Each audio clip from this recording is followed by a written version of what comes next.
City from last night's biblical rains and the flash floods they created. In New York City alone, an entire month's worth of rain came down in just 2 hours. We are moving into uncharted territory here with climate change. The climate that we've been living in is not going to be the climate that we are living in right now, nor over the next decades.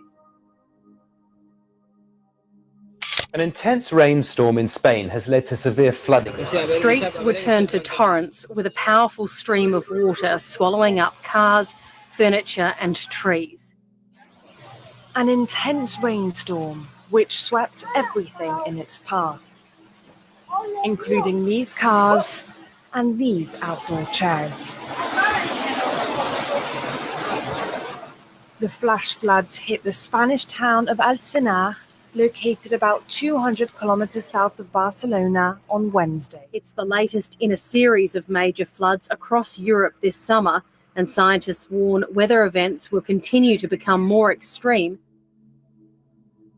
The number of weather-related disasters has increased fivefold in the past 50 years. That's according to the World Meteorological Organization. On average, an event linked to weather, climate or water hazard has killed 115 people every day since 1970. Ida has transformed streets into waterways, trapping some residents in the worst affected parts of Louisiana. The astonishing and rapidly intensifying power of Hurricane Ida, which slammed into Louisiana just a few days ago, fueled by an unusually warm ocean. And on America's west coast, wildfires burn with increasing ferocity and frequency. When fires get this hot, this intense, they're very hard to stop. And this fire is headed straight for a Californian beauty spot. Wow. Over the past few days, residents of South Lake Tahoe have looked on in horror as the Calder fire got closer and closer to their homes. This is the worst I've seen it for 32 years. Much of what happens now depends on wind direction and fire intensity. A state of emergency has been announced here. If the area were to be engulfed, it would represent some of the most large-scale destruction from US forest fires in modern times. With the death toll still rising in New Orleans after Hurricane Ida struck with its full force on Sunday, and 50,000 people evacuated from parts of Northern California because of a massive forest fire this week, America is feeling the full wrath of extreme climate-related events. I've lived in New York for 40 some odd years, and obviously things are changing. And I love South Lake Tahoe, and we're seeing that burn down right now too. So the whole West is in big trouble with. Wouldn't it be great if we could take all this rain and put it into California, for crying out loud, right? It all points to one thing, says President Biden. The past few days of Hurricane Ida and the wildfires in the West and the unprecedented flash floods in New York and New Jersey is yet another reminder that these extreme storms and the climate crisis are here. A crisis on multiple fronts. As the tail end of what was Hurricane Ida dumped record-breaking rainfall. Oh my God.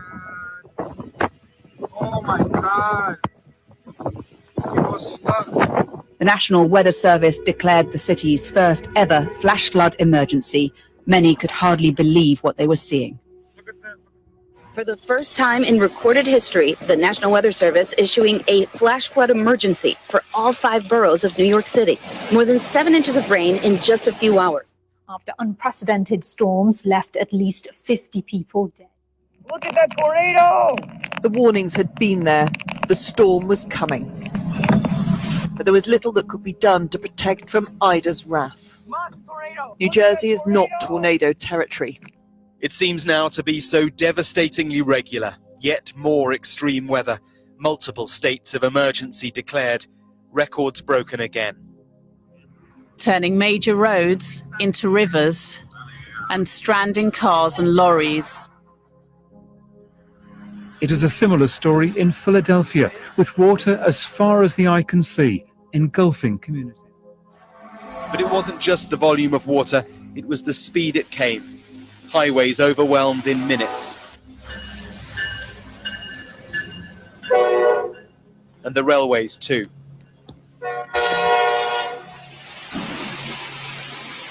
This was the New York City subway, flooding on a level which left people stunned. In Germany and Belgium earlier this summer, torrential rain saw towns and villages rapidly flooded, sweeping away lives and homes in seconds. The United Nations estimates that drought brought on by the effects of climate change could displace as many as 700 million people by the end of this decade. This is no more acutely being felt than in southern Madagascar, where years of failed rains has left hundreds of thousands of people staring down the barrel of what the UN is calling the world's first climate change famine. The World Food Programme says that in an area where people depend on their own agriculture to survive, the land is 7 times more barren than it was even a year ago. Absolutely. This is certainly something that has grown over the last number of years. If you look in this particular list at the three of the biggest storms, they all occurred in 2017, just a few years ago, including Hurricane Harvey, Irma, and Maria. And those storms together accounted for more than 35% of the worst economic damage done by all these storms.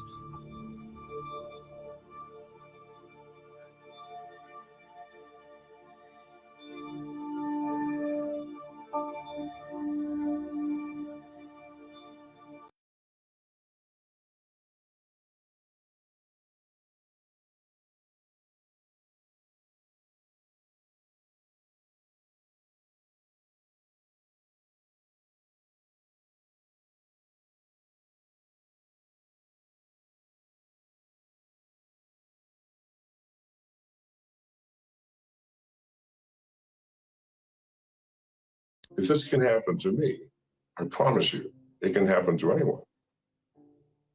Hacking happens all the time. The thing that concerns me is not so much the fact that the information is available. If this can happen to me, I promise you, it can happen to anyone. Hacking happens all the time. The thing that concerns me is not so much the fact that the information is available. All of this information you can buy from Google. What concerns me is how did they get this information? My phone number, my address, my age, my marital status, my preferences. Once you get the information into a database, it will be hacked and something we should be concerned about. But far more concerning to me is how did it happen? It happened because companies like Google and Facebook acquired data on every one of us, what blogs we're visiting, even our messages that we pass on Facebook or instant messages on Twitter are accessible. And these things are collected so that we have no privacy. Every router that's in use, accessible to hackers, to the CIA, that they can take over the control of the router. They can monitor all of the traffic, and worse, they can download malware into any device that is connected to that router. So I personally never connect to any Wi-Fi system. Every router in America has been compromised. We have all known this, and we've been warning about it for years. Nobody pays attention until something like WikiLeaks comes up and says, look, this is what's happening. Then the world goes, oh, but we've been saying it for years. And it is devastating in terms of the impact on American privacy, our individual privacy, because once the router is compromised and it infects the cell phones that are attached, your laptop, your desktop computer, your tablet, then they become compromised. And not only can you watch the data, you can start listening to conversations. You can start watching through the cameras on these devices. If you actually go to Starbucks and get on the free Wi-Fi, you're being very foolish, because not only is the router compromised at Starbucks, but there are people in Starbucks that have devices pretending to be Wi-Fi, and you're connecting to them sometimes. And they're monitoring all of your traffic, reading your emails, listening and your text messages. I use the LTE on my phone. I know that sounds crazy, but that's the only way that I can be secure. I am a specialist in cybersecurity. My phone was hacked through my carrier, AT&T. And what happened is, this is brand new to me. They managed to hack into AT&T to move my phone number to another phone. Prior to being hacked, my phone was totally disabled. You couldn't call into it. I could not call out from it. So everything coming in, including my text messages, went to another phone number. So what they had done is they tried to log on to Twitter, said I've lost my password. I used two-factor authentication, meaning I have to give Twitter my phone number. They sent to my phone number a special code so that I could get in, but it wasn't me, it was the hacker. This is something totally out of my control, totally out of everyone's control. Hackers are becoming more and more proficient and more sophisticated in their hacking techniques. If this can happen to me, I promise you, it can happen to anyone. It's not just all the apps we use, it's not just Twitter. A recommendation for the new alternative coins, alternative to Bitcoins, cryptocurrencies. People would invest hundreds of millions of dollars into these coins. What the hacker did was he recommended 6 different coins within 6 minutes and invested, I'm sure, much money beforehand into those coins. As the coins rose, the hacker sold his money. He may have made tens of millions of dollars. If they can do it for me, again, they can do it for anyone. We're living in a new world of hacking and a new world of risks for all of us using the internet. If your carrier is the one who's being hacked, I don't care how foolproof your smartphone is, it's not going to work. So my smartphone would not help in this case. It wouldn't do anything. If your carrier, if someone has intercepted the signal to your phone and they shunt it to some other phone, there's nothing that my phone can do. My phone can help you from applications that get on your phone, but no, it could not have prevented this. I mean, that's nonsense. What happened to me is not a threat, but there's a great threat to all miners. There's a great threat to all people who hold cryptocurrencies. Most people do not keep their currencies on their own wallet. They use wallets on the exchanges. Now, if I were a hacker trying to hack into wallets and get money, I wouldn't search around the world for individuals that had their wallets. No, I would go to an exchange. And the exchanges have billions of dollars in cryptocurrency. So yes, they're all at risk. Everybody says, no, we are secure. That has been proven over and over and over again to be absolute nonsense, beginning with Mt. Gox a couple of years ago, where hundreds of millions of dollars were lost. This will continue to happen until people, the owners of the exchanges, understand that the world they are in is far more sophisticated in terms of hacking than they believe. And I promise you, every exchange will at some point in the near future get hacked. And if you have your wallet on those exchanges, you will lose your money because they do not have the resources to reimburse you. It's insane to say, if you have nothing to hide, you have nothing to fear. We're all humans. Now, something that you may not know is that over half of all smartphones, both iOS and Android, are infected with keystroke logging software. Every pornography site in the world, how do you think they make their money? This is the issue. It costs millions of dollars to maintain these massive databases and have the bandwidth to disperse this pornography. And yet you don't pay. Yes, you're paying. The instant you visit the site, if you have an Android, for example, the site runs a JavaScript which sets the download unauthorized application flag. The very first video that you watch, you clicked, you did something. Downloads, first and foremost, a remote rooting function. If it's an iPhone, a remote jailbreaking program. All can be remotely rooted now. After it's rooted, they download a keylogger, and all this takes just a matter of seconds. And from that point on, somebody is watching every single one of your keystrokes. Now, people pay these pornography sites for the ability to put their keylogging software on your phones. Why? Maybe you do online banking, all right? You have a password, you have an application. The very first time you've logged into your bank to check your balance or do anything, they go, thank you very much. And the next day, your bank balance will disappear. Now, why has this not happened to you already? Because hackers are not stupid. In order to take something, they have to download additional software. If they only take 400 or 500 people's bank accounts in one day, then the next day, the white hat hackers are going to say, this is how they did it. Everybody, you can protect yourself. No, they're going to wait until one day this year or next year, and 100 million people in one day are going to have your bank accounts eradicated. Zero balance, or your identity will be stolen, or your Bitcoin wallet will be emptied. Or maybe they've been watching your keystrokes to see if, maybe you're saying something to a friend or a lover that maybe could compromise you. Maybe they can blackmail you. So this is why this is being done. And the Russian cyber mafia and the Chinese cyber mafia are so powerful. They pay literally hundreds of millions of dollars to these pornography sites to allow them to access your smartphone so that at some point they can utilize that. It's something to think about. What is the cloud? We haven't thought this through, people. The cloud is a place where I'm going to store data. I don't know what computer it's on or even what country it's in. I don't know who is managing it and monitoring it and controlling it.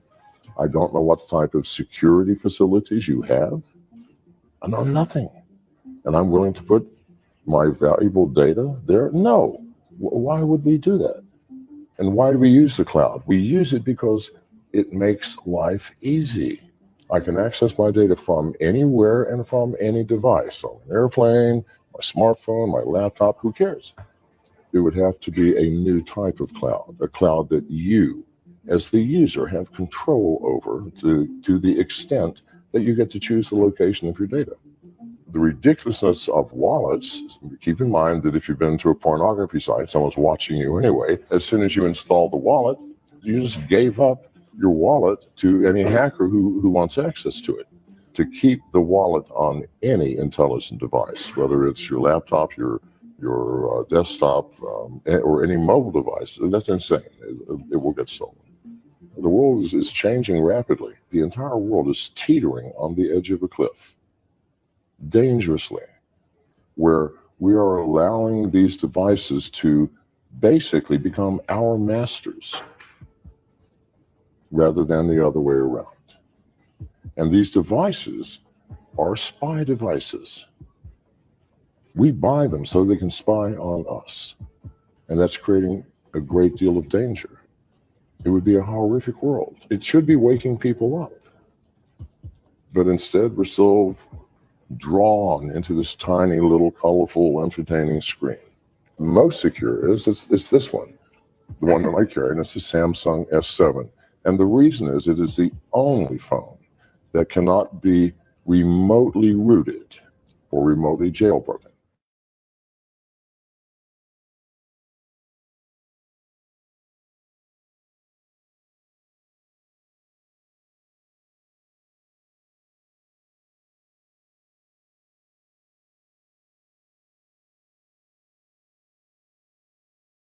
Yeah, that deal serious. Shalom, family, shalom, boy. That deal look, I know I ain't got that dark near mine. Okay, brother can see a Hebrew face on this deal. Y'all can hear me. Give me a Yahoo up in the chat. Give me a Yahoo up in the chat. I kind of like that. That brother can see me now, boy. Give me a Yahoo up in the chat if y'all can hear me. We on Facebook. We done got shut down by YouTube once again. For the next 2 weeks on the Honor and Humility channel, we can't upload, we can't go live. So we just put up another channel. Y'all willing, we'll be able to go live off that, not tomorrow, the day after that. All right. SECT of the NAZARENES, Honor and Humility STL. Yeah, let me put it back up here so y'all can have it. All right. If y'all ain't subscribed, go ahead and subscribe to that deal. We're going to start putting a lot of our content over there, especially all the Nazarene, the scene teachings and all that. You already know. All right, Yahoo, I can be heard. All right. Y'all, that's this darkness in Nehemiyah career. I don't know what he got going. The second switch right here, bot? Is that what's going on? No, I don't think that's going. Yeah, that's a little better, I guess. And it's all good. It's all good. Pure carbon. What was a dog? Nehemiyah, what's the war report though, brother? You know, we just chopping it up today. What's going on with it? Oh man, judgment, flood, hurricane. Yeah, absolutely.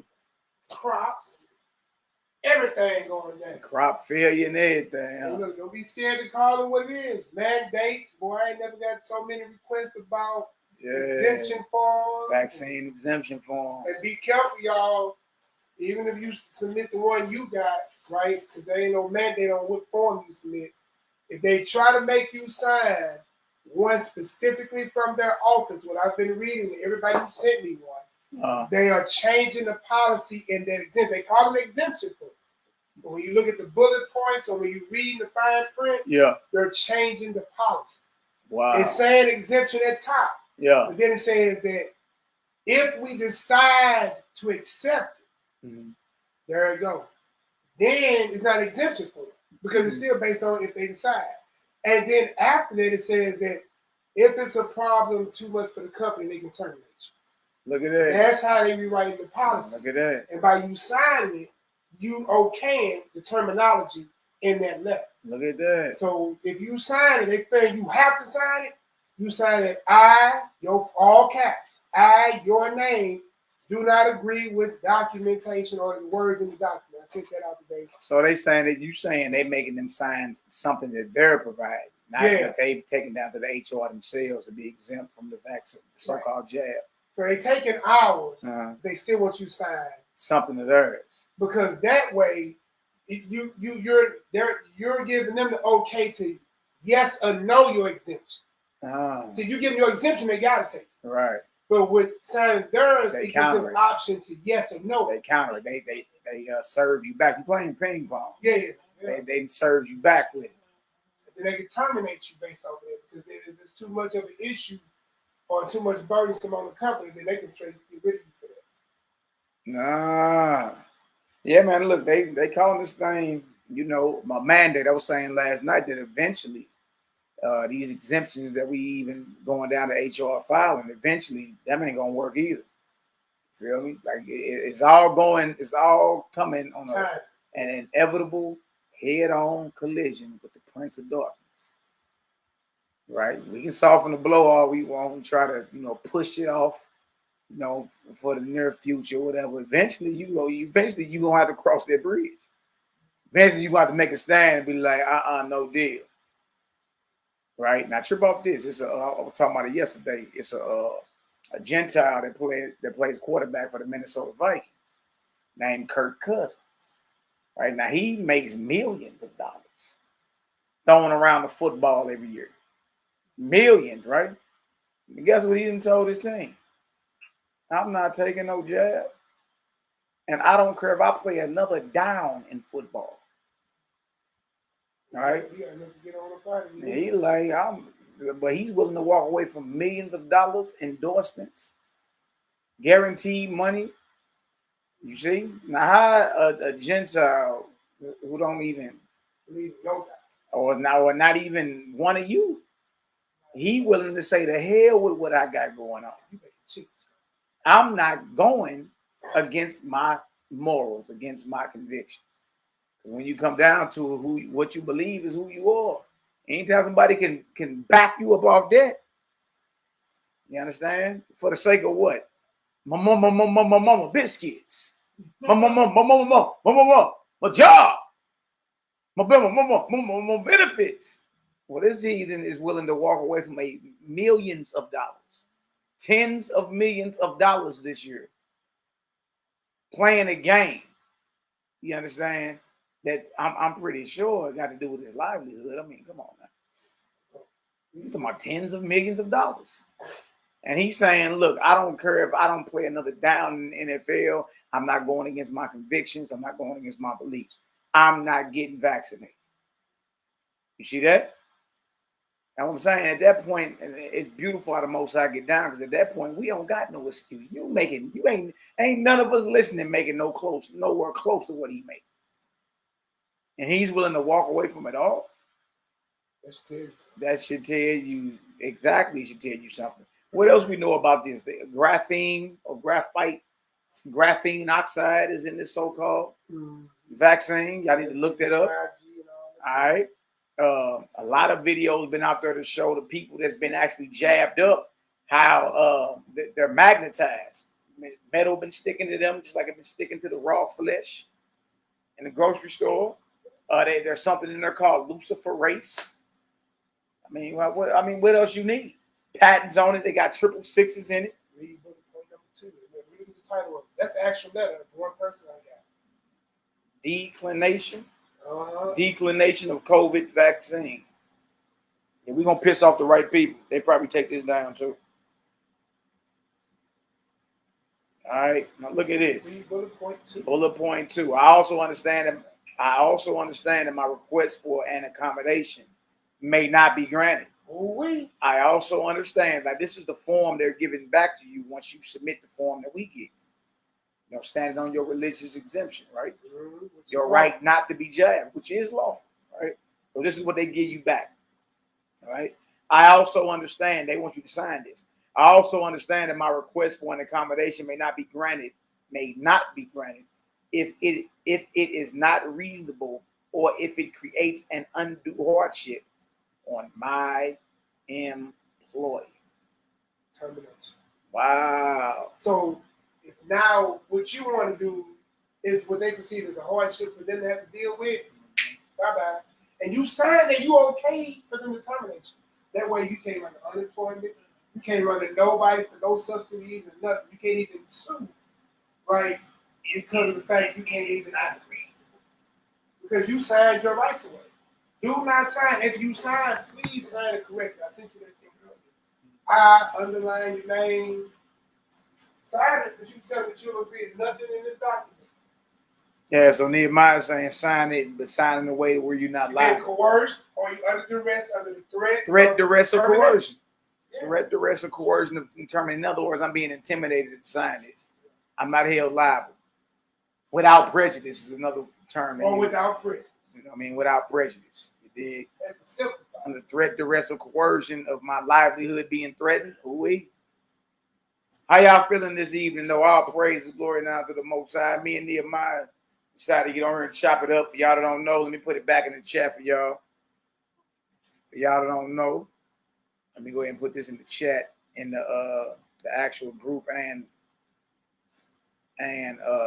you know, right here on the personal page. But for y'all that don't know, they got mad and took down what we did last night. You understand? Took that down. Again, they claiming medical misinformation, but y'all know how all this stuff goes.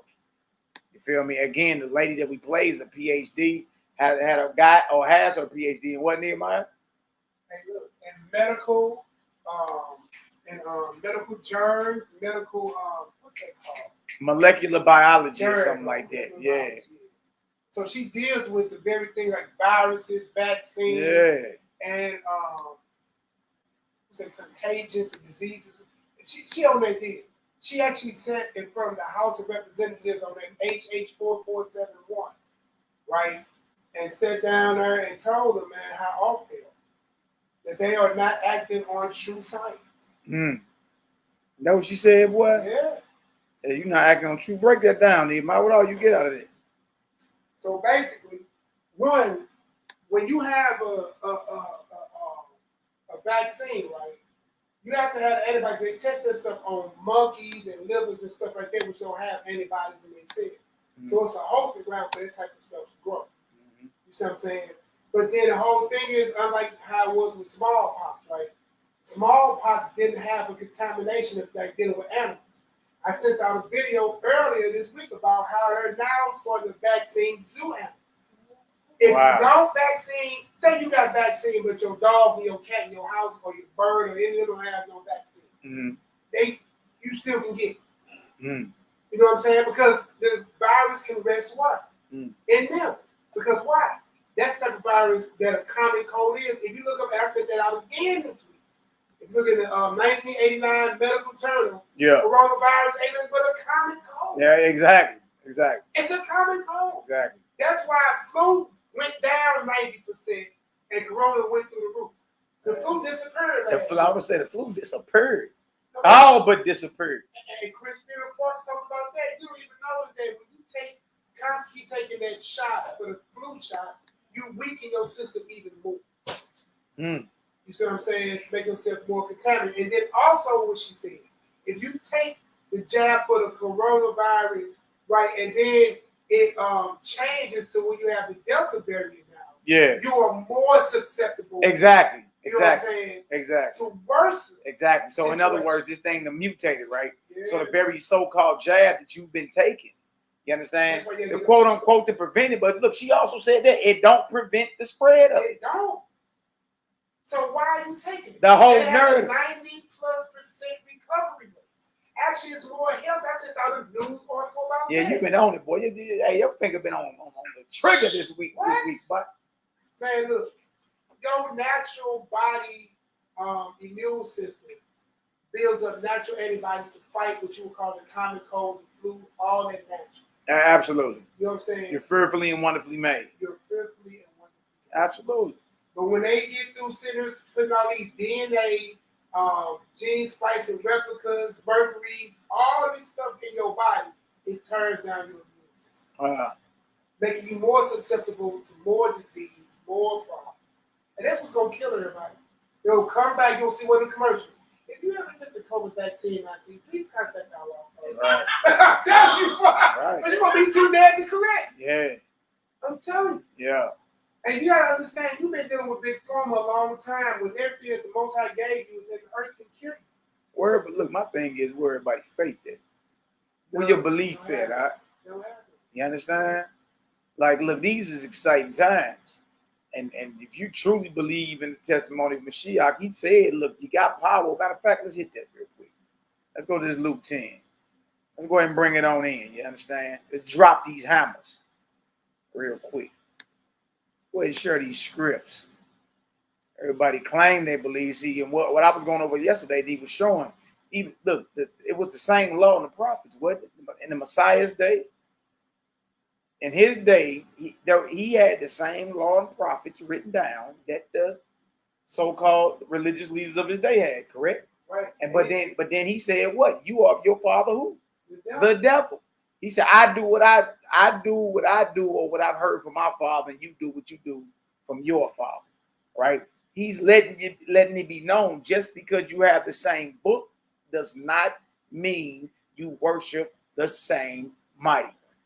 They had the law and the prophets, so did he. All right, I speak what I've heard of my father, and you do what you got from your father. You see? And so he drew, yeah, exactly. He drew the line in the sand.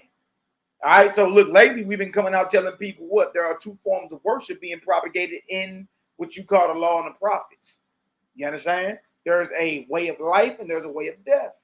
There are things that you are ascribing in this Israelite way. You are ascribing attributes of Satan actually to the Almighty and believing you're serving the Almighty. Guess what? Guess who else thought they were serving the Most High? The religious authority in the Messiah's day.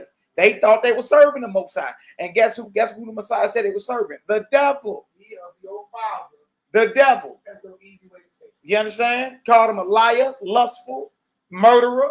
So in other words, evil started with who? Slick Willie himself. Look, the Most High is blameless. No one can blame the Most High and say he created evil and does evil. He's blameless in the matter. Well, he created Satan. Yeah, he did, but he was created good until iniquity was found in him. Mashiach said what? He abode not in the truth, meaning he didn't remain there. Had it. Through the power of choice or what we call free will, right? You either going to be rewarded or you're going to be punished based off what you did when it comes down to what the Most High ordained. And your thoughts. Like I said, understand. Exactly. I know your thoughts. If we tell you my ways ain't your ways, clearly you understand what's going on in your mind. You know what's going on from the beginning to the end. Exactly, bro. So that's why we always tell you, that's why Christ upgraded the thinking. If you have in your mind lustful thoughts, you already committed adultery. If you have hate in your heart, you already committed murder. Because you can't go to the Lord and say, technically, I didn't do it. Right? Your thoughts will affect you too. That's why we say when you get that first thought, get thee behind me, say rebuke it instantly. That's right. The worst thing you could ever do is entertain wickedness. Right, or try to ignore him. You know what I mean? No. Or be passive. No. You can't be passive with wickedness. Exactly. You have to make a hard line stance in the sand. Exactly. And look, you're not going to be loved. If they thought to throw your Messiah headlong off the mountain, What you think you getting, Negro? Man, look, what you think these men What you think you get? think these men on right now, Nick? Well, you about to get thrown headlong off with it. And listen, don't think you're not going to get the same glory that the other disciples and followers of Mashiach got. A painful death. That's why they call him Jacob Trouble's coming. Ain't because it's going to be good times and songs and storytelling. Kumbayas, huh? Oh, man, you about to go through the hardest time of your life. Listen, that's why it makes sense why it says a man enemy will be those of his own household. Because why? Because everybody in your household around you, your whole family, probably especially out of this truth, already know your family been jacked up, your mothers, your fathers, and all that. And they're going to sit there and come to them with subsidies or threats of this and that. Well, who ain't this? We're going to kill all y'all. See, right there, Cousin Joe, right there, him ain't get it. Yeah. Him didn't get it. Yeah, they giving out incentives for all that. Turn you in $2,500 and all that. Well, you know how broke our people is. They taking that. Israel should see the need more than ever to go ahead and link up. That's why Right, but you got to come correct. You got to come correct. Can we get this neat, Luke 10?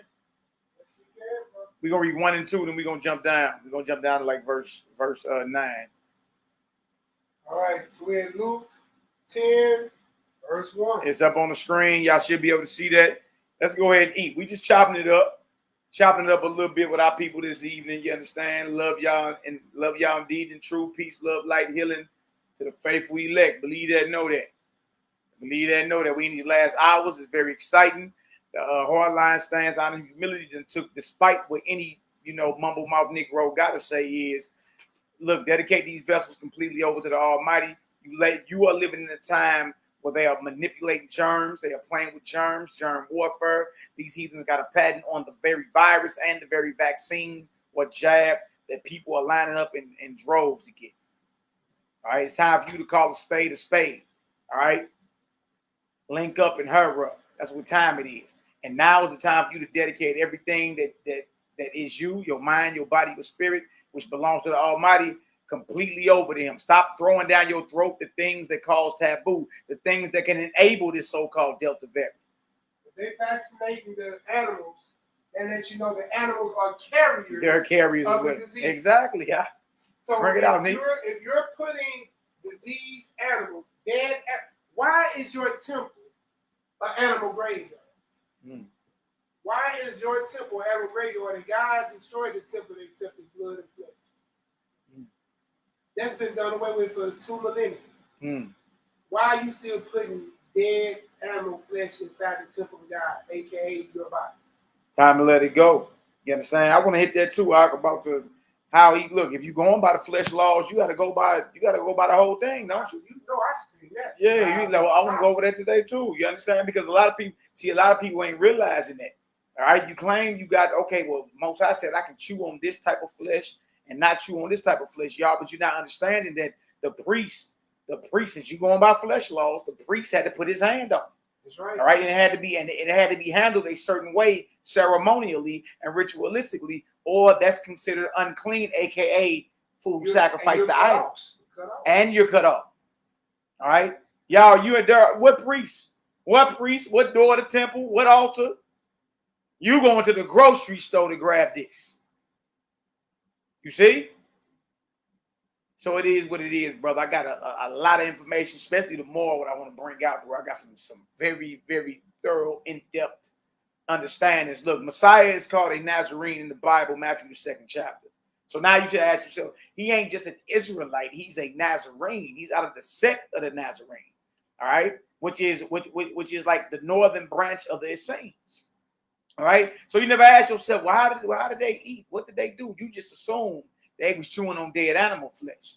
You understand? Well, Christ kept all the law. That's false. Yeah. You gotta stop with these conditioned responses. Because Christ didn't keep the Levitical 15 in the law when a woman came in her flower. Christ didn't keep all the law about man with another man's wife. He didn't keep none of those laws. He didn't break none of them. He didn't break none of them, right? You know what I'm saying? Or trip off this. Or he's the sinless one. So he never brought any sin offering to the priest. But yet he still went and got baptized, which makes sense because John the Baptist is a high priest's son, which makes him, under the course, right? But John the Baptist didn't even eat meat. The flesh. Which made him a cleaner priest. Yeah. And he didn't present blood. He had blood on his hand.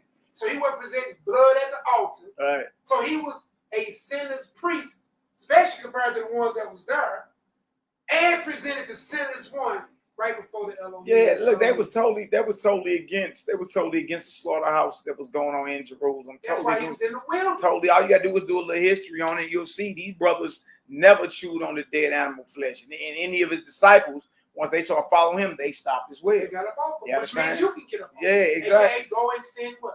No more. You can come out whenever you was in. Exactly. If Christ is sufficient and I can do all things through him that strengthen me, why are you weak at this? Because that is the stronghold that's open.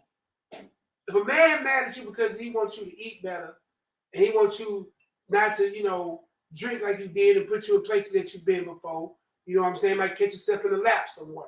You know what I'm saying? Exactly. Like a Negro we know. All right, boy. Hey. Another man's lap. Yeah. All right, boy. You understand? Keep talking. We got you. We lining you right on up. You understand? And look, and when y'all finally see who we talking about, you gonna see why we telling our people, look, stop throwing strong liquor or hard drink down your throats. You're acting unseemly out here. All right. You found yourself laid in another man's head, laid in another man's lap. Yeah. Yeah. That should have been rehab in itself. Yeah, I know. So, Negroes need to get themselves together, man, and understand what we saying is not sinful. We're not teaching anybody to sin. All right, but watch this right here, though.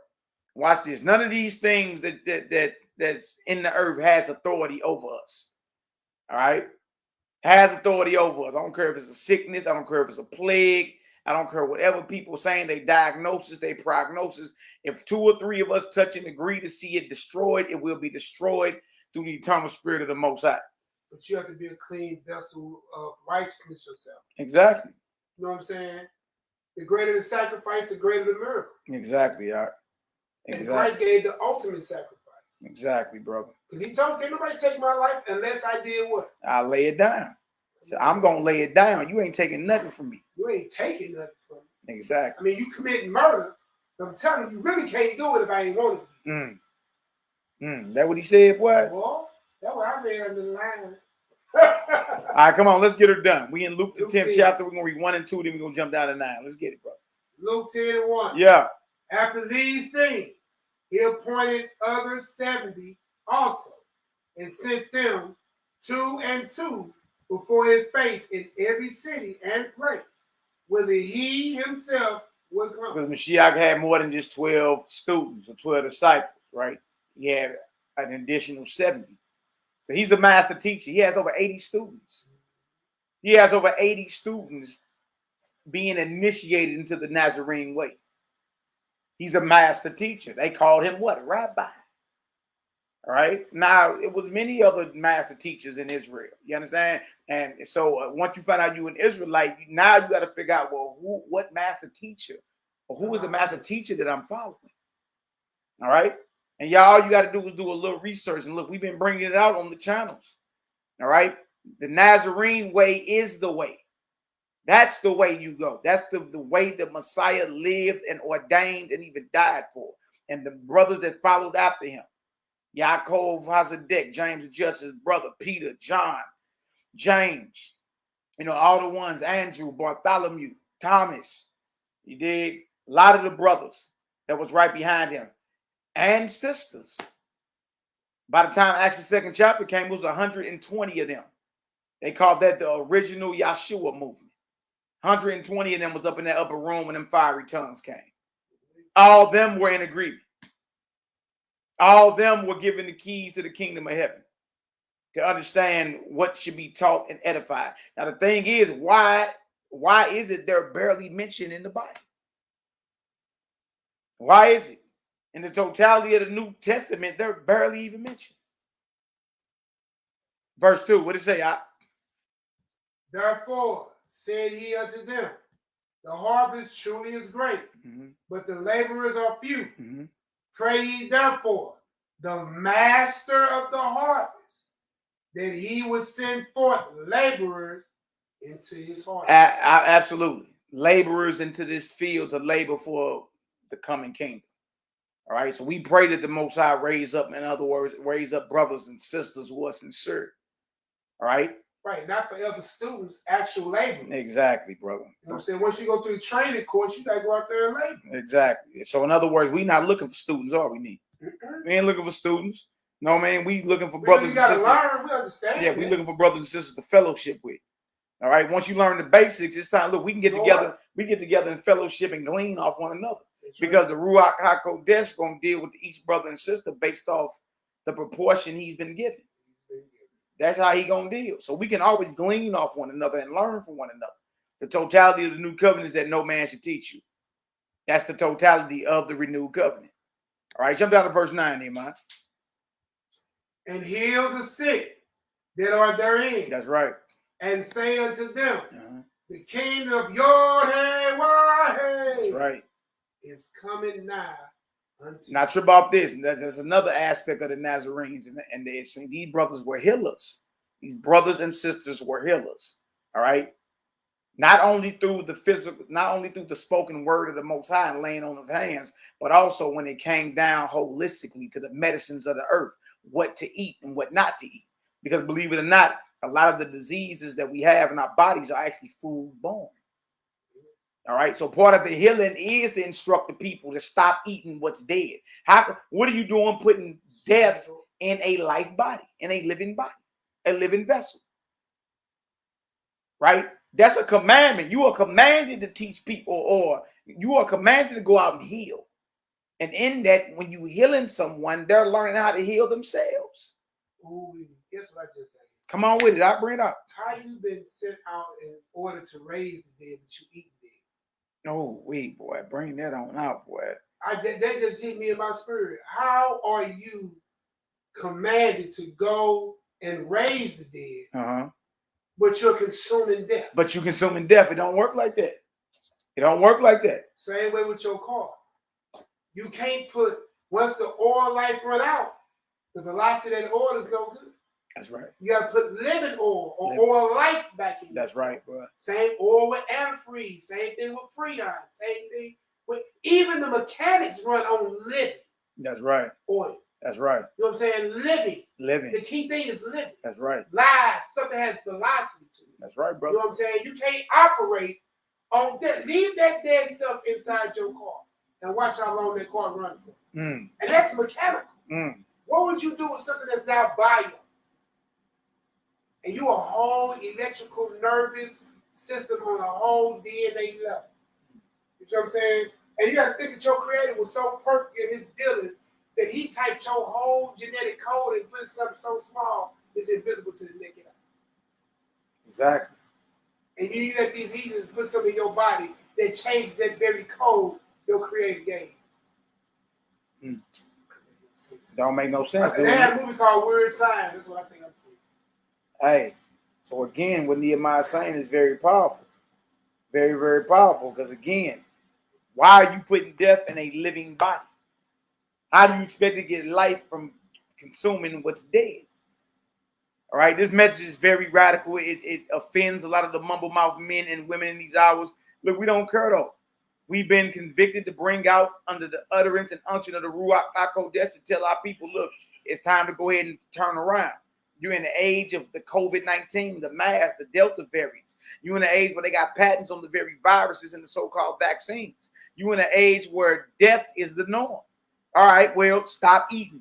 Stop drinking that. Stop chewing on the dead flesh of animals. Stop throwing distilled spirits down your throat. All right? Stop blackening your lungs. All right? You want to deal with the herbs how they're meant to be dealt with. All right? Drinking them. All right? Or what? Eating them. Or cooking them. That's just what it is.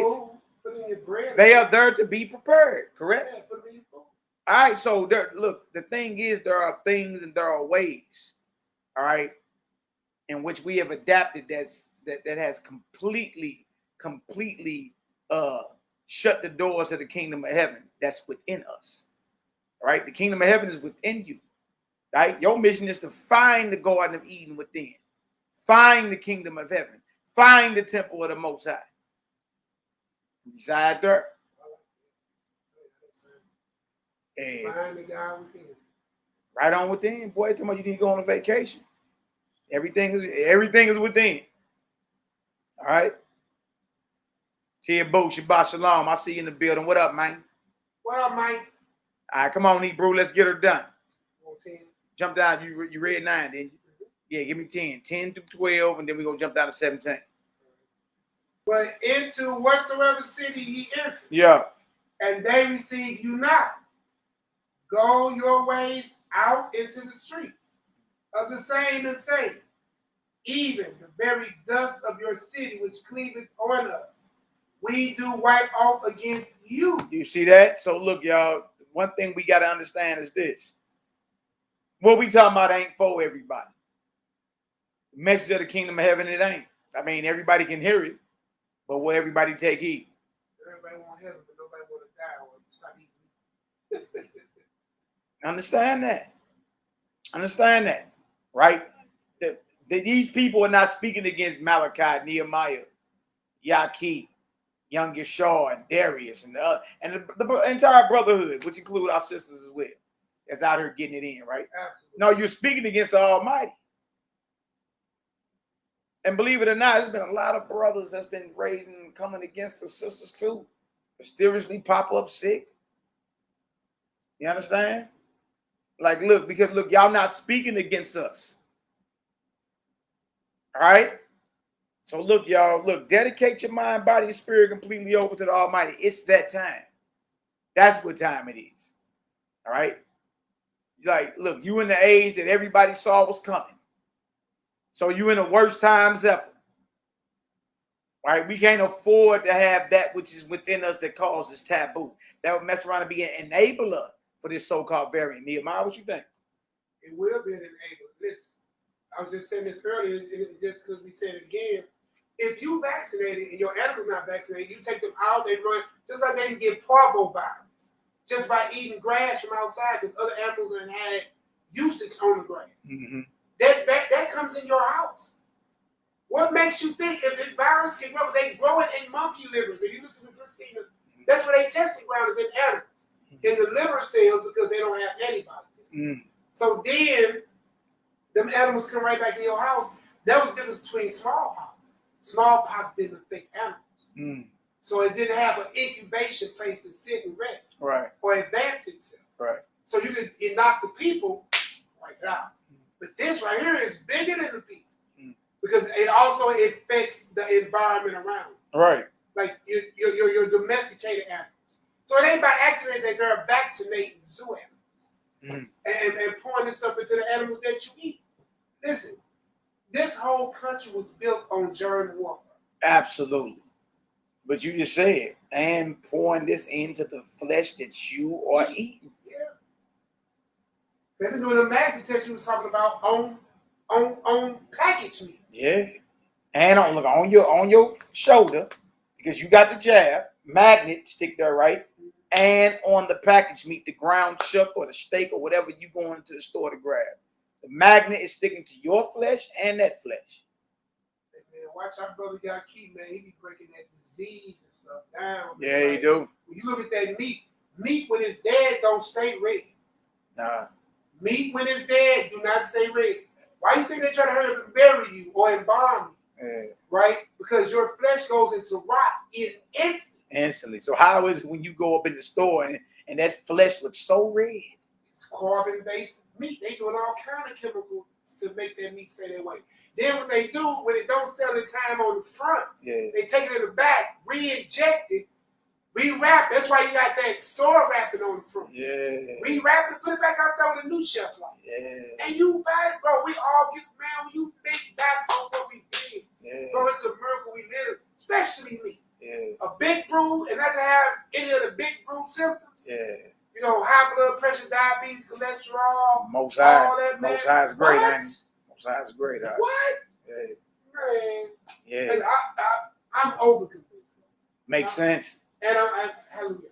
It makes sense. Makes sense, bro. Thank the Most High. Now, it'd be different if we heard all this and we kicked like so many brothers and sisters are doing. When we heard it, we like, I mean, after a few questions, other than that, it's like, I had a few. because but still, it didn't take long for it to resonate with you. It makes sense. It makes sense. Outside of whatever I'm reading, that makes sense. I'm hit you with nothing that did it a little bit for me too as well in my personal testimony. Because I hit not against AD, man. I want to holler at you about something. Pull up. You know how we talk, look, pulling up. You local, pull up. And then rap to me, said, man, what you think about this? And then so I came with all the same questions that everybody else come with. You see what I'm saying? But if we saying that, and we were going to today, if we saying we walking with Hamashiach under the order of Melchizedek, then when you go back to that priesthood, that's the priesthood that was in Genesis 1:29 when the first die was given to man. Also, when you sit here and we came out of captivity and the Lord was feeding us, he was feeding us angels' food or manna from heaven, which was not meat. So when God was feeding us water from the rock and bread from heaven, what else do I need to talk about? Ain't nothing to talk And then about. the first thing he gave us was under the order of Melchizedek was a meatless diet. Then you go to Revelation 22 at the very end of the last chapter, and we're going back to a meatless diet. Yeah, How do we get that meat in the middle and you can't call it confusion? exactly. Oh, well, he allowed no. He Yeah. never dealt with your feelings and your person. Exactly. I am the Lord, your God. Right. Choose ye this day. Like that, I'm going to consider and break down and then, you know. Now, don't get me wrong. He will have mercy on who he will have mercy on. Which he says, I will have mercy rather than sacrifice. Absolutely. But the whole thing is you can't walk around here in the mindset of your predecessors and think that everything they did was righteous. Because when you really get down to it, I ain't scared to say it, David was a wicked mofo. Adultery and murder and all that stuff, a man who was willing to die for you instead of your side as you being his kid. He wasn't even Israel. You see what I'm saying? That's some wicked Negro shit. Excuse my language. But again, all praises, that wasn't the man that he would become. You see what I'm saying? So hallelujah. Hallelujah. You know what I'm saying? That's what we hope for our brothers. Ain't nobody pressing how we hope everybody become that greater work that the Most High wants. Absolutely. We wish that none would pass. Right. Become all to repentance. But my whole thing is, man, like, okay, we under Melchizedek. That's the first die and the last, right? And we say we not under earned, but everywhere you try to run back to justify your meat is under earned. Yeah. It's under earned. It is. So since you're going to errand, you have to play by the rules. That's what used to be taught in the old school. You got to play by the rules. Yeah. But there's a rule with dealing with earn and his meat choices. It is. You got to take the meat to earn. Yeah. Yeah. He got to get his portion. If it ain't being done Because that way, don't forsake the Levite. yeah, as long as he on his earth. And he's hurt. All right, so what we And talking it's in about? Genesis 14, and it's in man, you can't get around it, man. Yeah.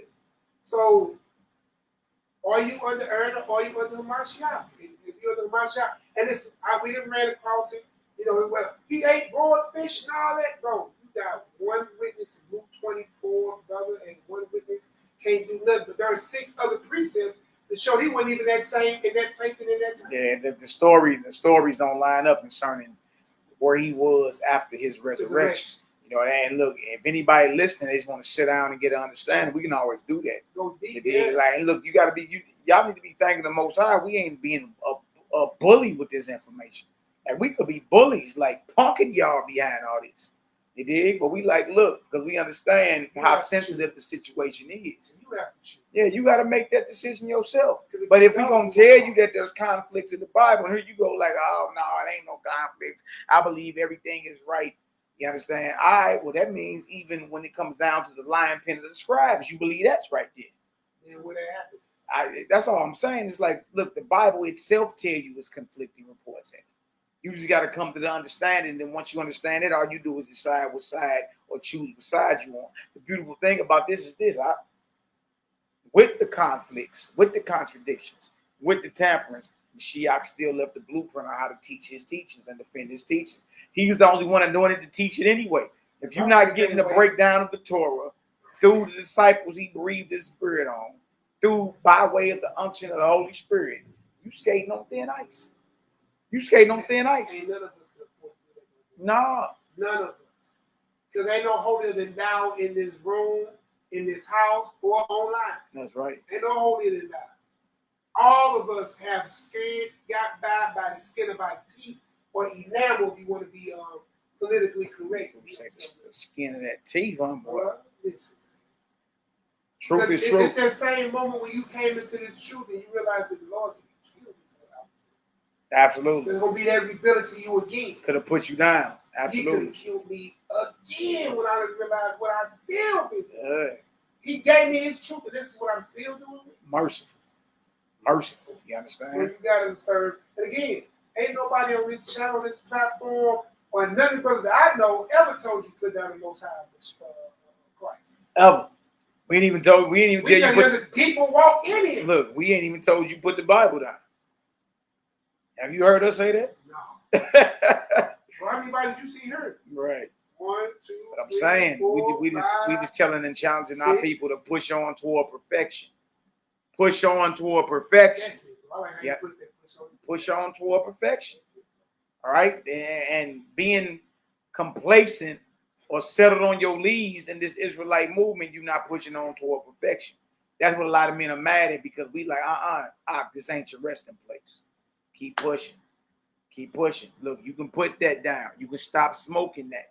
You can stop drinking that. You understand? You ain't got to leave a path of destruction everywhere you go dealing with these sisters, man. All right? It's time. You ain't got to leave a path of destruction everywhere you go dealing with your children. All right? It's time for us to walk in the essence and the true spirit or the ruach of the Almighty. And that ain't being displayed out here. All right? These brothers were very disciplined. Prolonged periods of fasting, prayer, meditation. Hey, y'all. And as we see, they were sent out to heal. All right? So we should be doing the same thing. All right? Where we at, Nate? We should be finishing up 10. So no, you were using 11. Because that was now a stain. But I'm going to go back to 11 at the top. Mm-hmm. Even the very dust of your city, which cleaveth on us, we do wipe off against you. Mm-hmm. Withstanding, be ye sure of this, that the kingdom of YHWH is come nigh unto you. He's telling his disciples and letting it be known to them, like, look, when you can come into a situation after I send you forth to heal and to cast out devils and to bind up and to raise the dead, if you run into a situation where, you know, the people don't receive you, right? The very dust that you wipe off you will be a testimony against them, right? They're rejecting the kingdom of heaven or the kingdom of Yah, right? The men that bring the message from Messiah come with the kingdom of Yah embodied in them, bro, because the kingdom's within. That's why the gates of hell will never prevail against us. That's why when 2 or 3 are gathered, he's there. That's why he said them out too. Bear witness. Bear witness. The kingdom of Yah has come upon you. And here you go coming against it. That's why I was saying they're not speaking against us. Read that verse 12 and jump down to 17 now. Let's get it. But I say unto you, that it shall be more tolerable in the day of Sodom than for that city. Then for that city, the city that comes against the message that the Messiah commanded his disciples to bring forth. All right? Not just to speak, but also to openly demonstrate. Right? Didn't he give them action? Hey, heal the sick therein. Right? In Matthew 10, it tell you cast out demons, cleanse lepers, heal the sick, and raise the dead. All right? And that's proof that the kingdom of heaven is present. All right? Because guess what? Its authority is being flexed over the kingdom of darkness. Right? Jump down to 17. Huh? Jump down to 17. And the 70 returned again with joy, saying, Rabbi, even the devils are subject unto us through thy. Y'all hear that? The devils or the demons, the kingdom of darkness is underneath you. They're in subjection to you. You had the authority over Satan and his entire kingdom. All right? Through the power, name, and authority of Yahushua, Yahushua Mashayah. All right? You got authority. All right? Now, you got all this authority and all this power, but it's not being, you're not even putting it into action. All right? Like, these are more commandments. It's more than just, wearing your fringes and your garments. Well, what are healing at? What are casting out of devils at? Right? He didn't tell them, well, if you feel like it, do it. Did he say that, Nee? I say it's going to expire sometime. You're right. Right. Because you're in some elders' way, they ain't doing it today. It's not happening today, huh? Go ahead, Doc. Let's get it. They gave an expiration date. Absolutely. And he said unto them, this is I beheld Satan as lightning fall from heaven. Oh, go ahead. Well, they teach you, boy, the divinity of it right there, boy. I was there. I saw that. I saw it happen. Saw that man light go out. I saw him cast clean out. Obviously, he was cast down before the Garden of Eden. Well, go ahead, Doc. In the garden.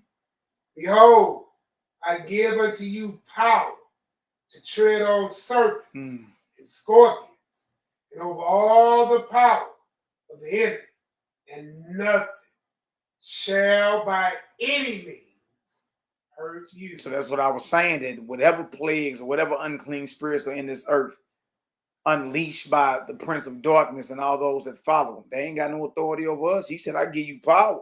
You got authority over all that, to tread on, to stomp out serpents, demons, plagues. All right, y'all, even much more now. You're dedicating your entire vessel over to him, and you're not putting in your vessel the things that cause death or the things that cause taboo. You see, straight up, spiritual warfare is real, but you got to be prepared for it. Why you think he told you to be sober out here? You got an adversary that never sleeps, looking to devour you. And here you go, mind altered. I mean, we know, Nee. Yeah, right? We done been there. Yeah. Right? Nothing to be proud of. But now, the zeal of the Most High is raised up in us, and we like, whatever that is that causes taboo, put it down. We're going to stand against it. All right? The Most High is raising up an army in these very hours. It's time for these men and women to check on in. Look, man, bring it out, Nate. Nate. Reading new verses coming up. And this, later for them old cats, man, they ain't wise or think themselves to be more prudent than you. Mm-hmm. I've been in this 45 years. You can't tell me nothing. You're going to see something in Christ. I thank the Lord for giving it to the baby. That's right. That's right. Let's get Let's read. Verse 20. Notwithstanding, in this rejoice not, that the spirits are subject unto you, but rather rejoice, because your names are written in heaven. Wow, your names are written in heaven. The devils are in subject unto us through the Messiah's name. And he's saying, well, that means your name is written in heaven. Your name is written in heaven. Wow. What you got, Doc? In that hour, Yahushua rejoiced in spirit and said, Toda. I thank thee, O Abba. Yeah, right. I thank thee, O Father. That's right. Sovereign of heaven and earth. That thou hid these things from the wise and prudent, and has revealed them unto babes. Even so, Father, for so it seemed good in thy sight. Break that down. How you feel? How the Spirit revealing that to you? Bro, like it's just me. I love seeing the young brews on fire and bang for the most. These old cats, they ain't going out in the street. They ain't trying to help nobody. They just trying to hold on to the congregation and the money. That's it. They became the Levites of old, but claiming they under Melchizedek. They done pulled the wool over your eyes like they did, like the church did, like the Catholic Church did. You see what I'm saying? They just want power. These probably are men that didn't have no authority. They was ran over, talked about, wasn't nothing, and then got a little following and then think they got the juice. Think they on their Tupac is. You know what I'm saying? But thank God he didn't give it to them.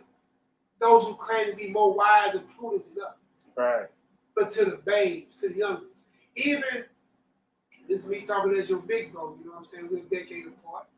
But all praise to the Most High. Like I watched you over the years, and you definitely we 10, you 20 and more apart from the elders that we was under. Yeah. Who the baby, who the wise and prudent. Right. And this ain't toot no horn. Right. But it's just evident of what he's doing. Right. Absolutely. Look, he ain't going to temples. So give me the wise of y'all up in here. Right. Give me the Nicodemus and all the rest of them. Give me all the wise of y'all. I got the mysteries of heaven for y'all. No, he's going to get a new people. Let me get a new group. People who are on fire. That's what them old cats like.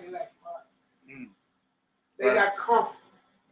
They think they know it all. Settled on their lead. And them are the ones who will hate Christ. Wait a minute, you telling me we ain't sacrificing in the temple? I can't get my 10%. This nigga is a heretic. He's going off. He's blaspheming. Hang you off the I gateway. can see these cats. These are the very priests of old. I can too. Because everything that Christ was up. So you telling me I can't put my women away for every cause? Right. So you telling me, wait. I ain't killing, brother, but you gonna hold me guilty because I have a little feeling about? Yeah. So wait a minute, brother. You telling me I gotta be held for capital crime of adultery just because I think my partner wife got some nice racks on? Yeah. Man, I don't know what type of religion you in, brother. You in a non-action religion. You ain't gotta do nothing and you guilty. You going off. Yahushua, who is this? This Joseph's son? Right, the carpenter's son. Ain't them his brothers over there? Ain't them his brothers and his sisters? You dig? Don't we know you? And that's how they look. And that's the next attack. They attack your character. Assassinate your character. Try to. Try to. Sounds familiar, huh? A full clip and still missed. Sitting over there sick with the corona. Yeah, full clip and still missed. John 8:34. We got a few of these scriptures, man. We're going to chop up with y'all. Don't forget Nehemiah. We're going to go into Leviticus 17 as well for those who claim that they keeping the flesh laws. But look, you got to stand on your flesh laws then.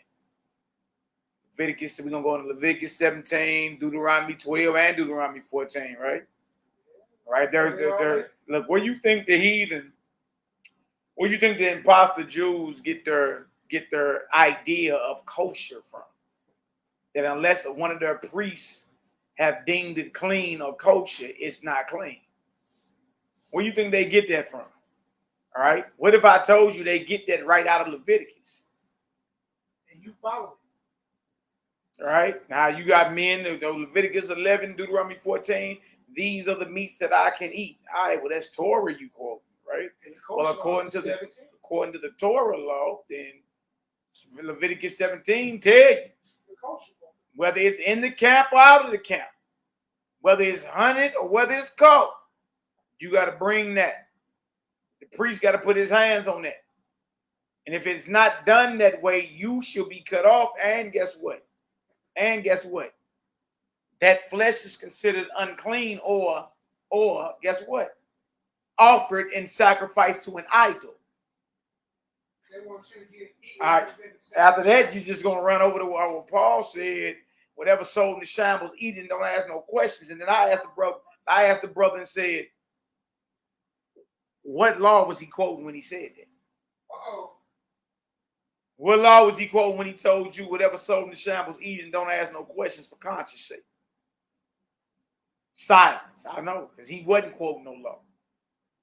He wasn't quoting law when he said that. Yeah, the apostles before him who were given the authority from the Messiah told him this is what you teach them. All right? Stay away from meat sacrificed to idols, fornication, things strangled, and from blood. What are things strangled? You strangle a plant? Like what you mean, strangle? Are you going to say, the things that died of itself? Well, according to the very Torah in Deuteronomy 14, the Gentiles could eat that. So it's not that then. When it says things strangled, y'all, that's talking about flesh. Flesh. Because whether you was a Gentile or an Israelite, if you wanted to believe and follow in the steps of Yahushua the Nazarene, and guess what? This vessel had to be purged of all death. It had to be. All right? And, you know, Paul started doing his own thing. That's what happened. All right? He didn't feel as if the Gentiles that he was teaching, the communities he was setting up, should have to follow that strict regimen. So thus he started doing his own thing. And then they start getting into it. If you slow down and reread his letters, you'll see the whole thing. They start getting into it. Right, he started firing shots. Those who eat of herbs are weak. Well, he talking about the leadership in Jerusalem, y'all. The ones who were apostles before him, all right, whose leader was James the Just, the Messiah's biological brother. According to the Nazarene gospel, y'all, according to even the church fathers, the church historians who were instrumental in determining what was in your New Testament. They even admitted. All you gotta do is look up Jerome and them. Look up Jerome, look up Papias. All right? Look up Agespius. Look up Irenaeus. Look up all these men that lived 1,600 years ago. They'll straight tell you that these brothers, these Nazarenes, look up Epiphanius in them. I just did a class on the Honor and Humility YouTube channel a couple weeks ago. All right, ancient testimonials of the Nazarene sect. I did 2 videos about it. One was a 56-slide presentation. Look at it. Then look at the second part. It was a 20-something slide presentation. We go and prove the brothers, these brothers, Yahshua is called the Nazarene. These brothers did not chew on the dead flesh of animals. They did not throw strong drink down their throats. They were totally dedicated. And anybody that follows is supposed to be that dedicated. It's the truth. It's the truth. That way the Holy Spirit can dwell within you. That way you can come against these unclean spirits. That way you can unleash the fire of the Holy Spirit after every plague within you. That way you can bind it up, break its will, and send it on its way. But how you going to do that with dead things in you?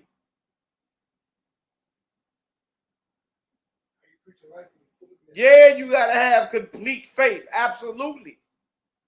You understand?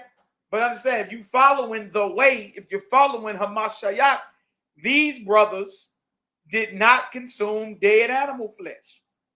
They were totally against the bloody sacrifices in Jerusalem. Totally against them. And this made them outcasts. All right? Remember, he's a stumbling block and a rock of offense and a stone of stumbling to the leadership in Jerusalem. And how much more even today? All right, where we at, Nehemiah? John 8, 34. Start around verse 34. I was going over some of this yesterday, y'all. They took the video down off our YouTube channel. We're making the actual new YouTube. All right. It's pinned on her. For y'all that don't know, y'all go there and subscribe. It's also in the description. Also in the description box as well. What else, Nehemiah? And we took it out. And Nehemiah sent it out. All right, we about to start putting all our information over on that channel. Nazarene, the sect of the Nazarenes, Honor and Humility. STL. We're going to start putting all our information over that way. We'll be going live on that channel too. But we got 2 strikes on the regular Honor and Humility channel. And they said the 3rd strike, they're going to permanently remove the channel. All right, so we got to start, you know, until we come up with our own website. Until we come up with our own website, like Brighteon and all that, then, you know, we got to start putting up several YouTube channels at one time and start handling business on all of them. All right? So all praise and glory now to the Most High. Blessings, y'all. Blessings. John 8, 34. Yahushua answered them, Verily, verily, I say unto you. Come on. Whosoever committed sin. Come on. Is the servant of sin. Remember that. If you committed sin, if you go against the eternal Torah, of the Almighty, if you go against the voice of the Almighty that's speaking to you, guess what? You are a slave of sin. That's why you can't let it go. You see? Now, sin, last I checked, sin is wickedness, right? Ain't sin wickedness? Ain't sin evil? Or these men running around here claiming that the Most High create evil, Nick? Strong's G 266. Hamartia. Hamartia. Well, the Most High create evil and do evil. What y'all mad at us? Because y'all claim what we're teaching is sinful, right? You should have, look, if the Most High, according to y'all, create evil and does evil, and you claim what we're teaching is evil, then what are you mad at us for? What are you mad at us for? All right?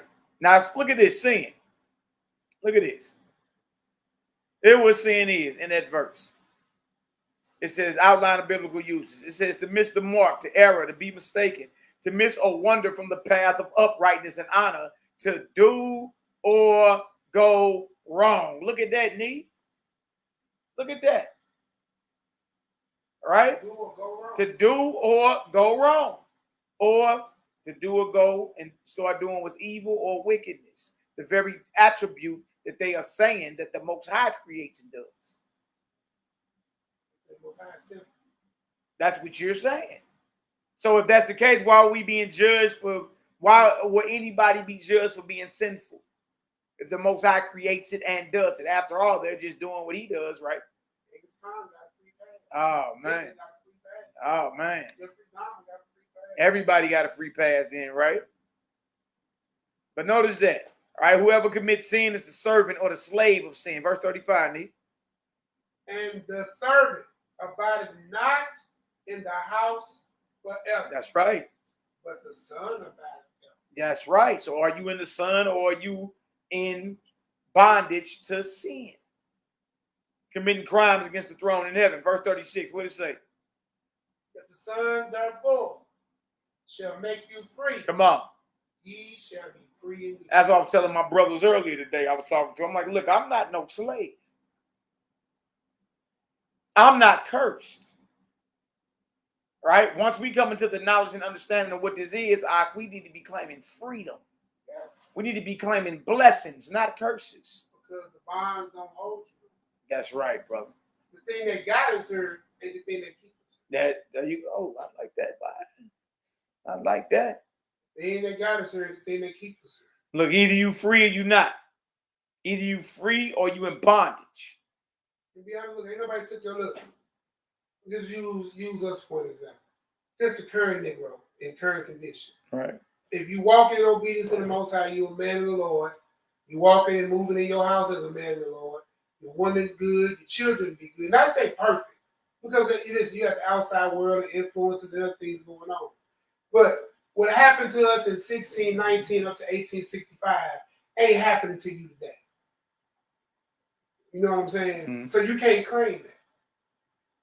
And you're not walking in the same biblical standards that we was when we was in all the other captivities, especially Egypt or Babylon.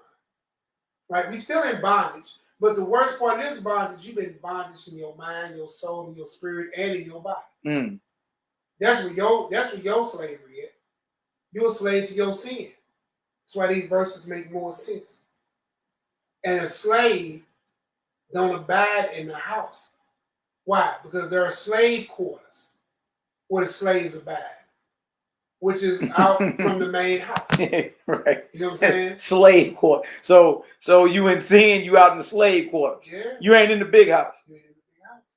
But the son who was born of the father, coming forth from the father, he's in the big house. He's in the big house. So it behoove you to be in under the banner of the son, to make sure you got one of the rooms in his father's house or in the mansion with many rooms in.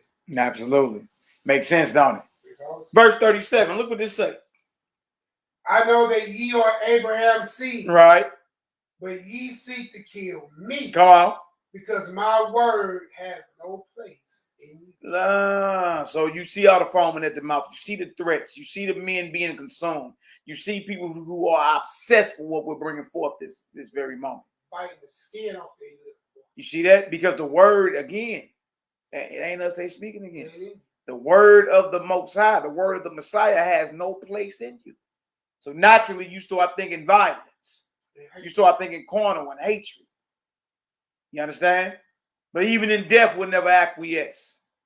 Man, we won't even be quiet even in death. Even in death, the brethren of souls under the altar saying, how long, O Father? Man. So that means even in death, we ain't going to be quiet. We going to come with this. And we ain't going to shut up. It's just what it is. Even Abel blood cries out to the Most High. How you think that he heard when he was at heaven? Exactly. Your brother's blood exactly. cries out from the earth. And you read the book of Enoch, depending on some people, read, some people don't. Bro, he's in the place, you got the sinner, the righteous, and the slain. He and are petitioning against Cain and his seed until judgment. Until the day of judgment.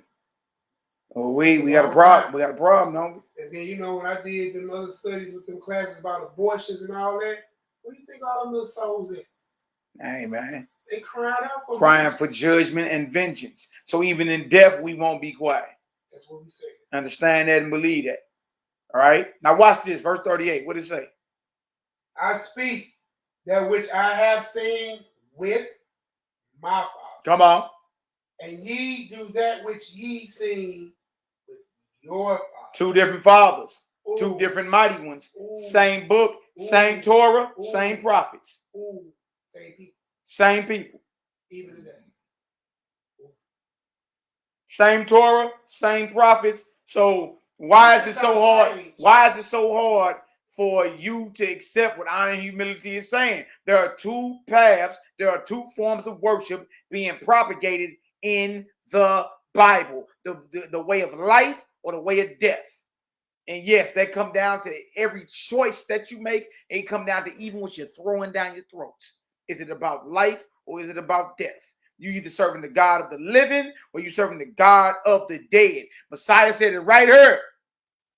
Yeah, same Torah, same prophets, but we ain't serving the same mighty. Check it out. And you can't get around the fact that we all Abraham's seed. So you can take that off the table where he ain't literally talking about Israelites.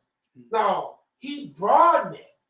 Abraham is the father of more than just Israel. Absolutely. There's a lot of nations up under Abraham. Yeah. We're all of Abraham's seed. Yeah. Not everybody in the totality. Yeah, but I know what you're saying. Because look, even when you get into the history of it, you'll see, even if Edom or the Herodians did infiltrate every facet of ancient Israel. You understand? From the king's seat to the priests, down to the Sanhedrin, the Pharisees and all them. According to the history, according to Josephus, right? The only native Israelites were the Essenes, right? All the other sects were predominantly dominated by these Edomites or these Herodians. You see that? So, trip out this. Same Torah, right? Same prophets. Two different mighty ones. Two different fathers, because the Messiah's father is not the father of these men who are his enemies. Bro, you can't make that up. Yeah. You should no longer hear no more rhetoric about you or what we saying about there are two different gods in the Bible being perpetuated. Messiah said it. So again, who you find? See, people don't really, when you start going and you dig deep into the Messiah, and this, we ain't even tell you to pick up nothing else yet. On surface level, you should be able to see that the Messiah is anti-establishment. And when you hear us say that, you're like, yeah, he is. But that means he was against the anti-established Torah that you were going by. He was against the sacrifice, the killing of the innocent, the blood shed, meat eating, you know what I'm saying? Lack of mercy, inward hate, inward lust, divorce. You know what I'm saying? Divorce. He was against everything that you was pro-Torah about. The vows you was making. The eye for an eye, the tooth for a tooth. He was giving you a different judgment, a different judgment opposite of what you received as the truth. Your whole you believe one more it. time. Say it just like that one time. He gave judgment against everything that you perceive. Yeah. That was the truth. He did. He did. You heard this, I say this. And you would say, you have heard, it's but been I said this, but I say, meaning his teaching conflicts with what you done received as the truth. As the what? As the truth. But then you mad at brothers like they're saying the same thing that he was saying. Yeah. See, who following and who not following. So really, again, y'all are following her. You're secretly still you're still trying to carry everybody back to the school master. You taking us back to Ern. Hey y'all. And Ern got us killed. Yeah. And last I read, I ain't read one time when Aaron repented. I ain't even read it. Did he ever repent? John 8:38, y'all. If y'all understand that the Messiah drew the line in the sand and clearly showed that his father is not the father of the religious establishment and the religious authority in Jerusalem who had the same Torah and the same prophets in his day. If you see that he is saying there are two different paths or two different gods being worshipped here, his father and their father. If you understand that, give me a Yahoo up in the chat. Yahoo from the block brother on the other side of the screen. All praise, bro. Right? John 8:38 is very clear. Bro, you didn't say it. Yeah, the boy. That's how Christ said it. Maybe you'll believe it. Yeah. You should go back and re-examine, man. You need to make a list of everything Christ came against. And then look at the law that said it should be lawful. And figure out, well, why or what am I doing that had me, Satan is my father compared to Christ's father is my father. As do you really follow Messiah? Or have you been mingling the worships of the Most High with, the Prince of Darkness? That would have sounded like to me, y'all. That would have sounded like. That would have sounded like. All right. YAH'KI in the building. Look at YAH'KI 9 Eleazar. Yeah, she on Facebook making that face too, boy. All right, so it seems, I see the brothers and sisters understand. Messiah's showing it. He's showing it. All right, that's man, blessings, absolutely. All right, now look at this, verse 39.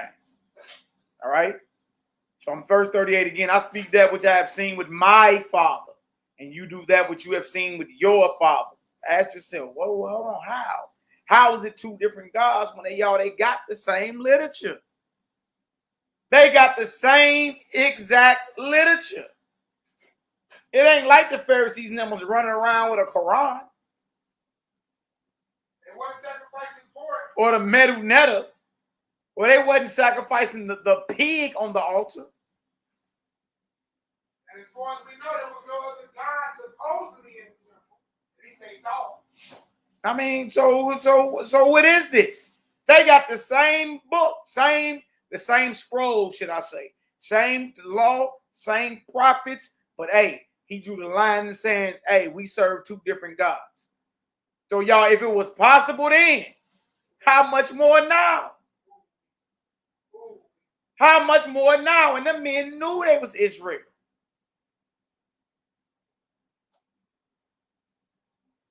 We've been telling you. Go ahead, Neil. You say what? These men knew that Israel had access to their garments, their language, their culture, their feast days, their Torah, their judgment, their Sanhedrin, their trained officers, their synagogues. Everything. Yeah, synagogues, all of them. They had everything. Far more big than what you have as the Negro today. But they were worshiping a different God. That's right. The whole time. So now you ask yourself, I need to look at the order of worship. Now I need to look at Christ's order of worship. What's the difference? I'm rocking with Christ. I gotta rock with Mashiach. He was but probably not keep it real. You earned. Look, exactly. You earned. He was prophesied to come. He came. And he gave the true understanding of what was meant from the beginning to his appointed 12. That 12 grew to 120 by the time of Acts, the 2nd chapter. They got the fiery tongues. They are the ones who got the message of the kingdom of heaven and was there to preach the good news, the Basarah, the good news, the Brit HaKadosh, the new covenant. All right, it is them. All right, if you're not getting your breakdown of the Messiah's teachings from them via the unction of Ruach HaKodesh, because he also left you the spirit of truth. Well, hold on, Nehemiah. There's a spirit of truth. That means there's a spirit of lies. Yeah. There's a spirit of truth, spirit of lies, but the spirit of truth will lead you into all truth. Well, hold on. You already had all truth, right? You already got all your precepts. You already got all the commandments, which are truth. Why would he need to leave the spirit of truth that guides you into all truth and you already had it? And you already got your Levites, your temples, your altars, your sacrifices, and everything else. If you had all the truth when he came, why did he leave the spirit of truth behind? Boy, Israel should be on some deeper study right now. Like, should nobody be sleep on the Shabbat this week? What's being brought out tonight? Should nobody be sleep on the Shabbat this week? Should nobody be sleep tonight? What you heard tonight is groundbreaking. If the spirit of truth was left behind, and at that time you was in full power minus the Roman finger, in your fringes, in your land, in your temples, in your cities, speaking your languages, everything, keeping your Torah, why was the spirit of truth needed? Why was the comfort needed? Because he didn't know the nigga will go through speaking the age. I know I'm singing your books. Yeah. Hey, I watched Eddie Griffin today, sidetrack. Eddie Griffin was Eddie Griffin. He said, man, I can see Jesus right now, man, and God talking. He said, hey, Jesus, it's time for him to go back. He's like, it's you, my it's Eddie Griffin. You ain't got to say it. All right, so he's like, you know, BS, Lord. I ain't going back. Last time I went down there, they nailed the Negro up to the cross. This time they got guns. He said, won't you send Moses? At least he got a stick. He said, matter of fact, you should send David because at least he got a slingshot. He said, Lord, I ain't even got that, man. I'm your son. Why you send me to deal with these guys? They got guns and pistols and everything. That was so funny. Because, again, I ain't that, what I'm saying? It was human. Of course, I wouldn't speak that way. Absolutely. But he said, I ain't going back. Right. He said, them cats got guns this time. He said, Lord, that's when I went. They hung me up on the cross with Ned. He said, Moses, at least he got a stick. He said, David, at least he got a slingshot. David, he got a slingshot. Verse 39, look at this. All right, you was given the spirit of truth, but why is that needed if you already had truth? If you get understanding through all the precepts, sure about this, y'all, the Israelite nation, they all got the same precepts. And they got the scrolls. Like then you had your library. Yeah. Right. All right, so that's where you get your understanding, right? Then why was the comforter needed to remind you of the words that were speaking to bring you into understanding of what the Messiah said? Why did he point you to a prayer closet? One-on-one time with the Spirit to truly understand and to remember what was said and what was taught. You already had these things, right? You already get understanding through the precepts. And today, the very men that run their mouth against what we're saying all got the same precepts, and all of them disagree. How is that possible? How y'all got the same exact precepts and disagree totally when it comes down to almost every topic on the table? Now, Mashiach left Ruach HaKodesh. He left the spirit of truth. All right? He left the Holy Comforter, breathed him on you. He appointed you to your prayer closet.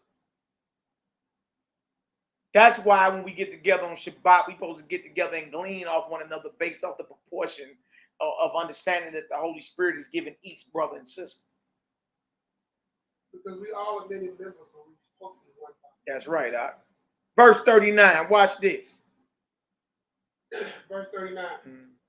They answered and said unto him, Abraham is our father. Yahushua said unto them, if ye were Abraham's children, come on, ye would do the works of Abraham. Absolutely. Go ahead.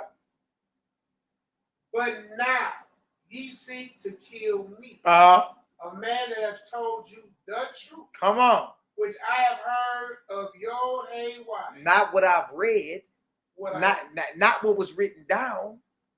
The voice of Messiah was listening to the voice of the Almighty. Ain't that what we've been telling everybody? Get back to listening to the voice of the Most High. We've been telling everybody, gonna get back listening to the voice of the Most High. He'll never lead you wrong.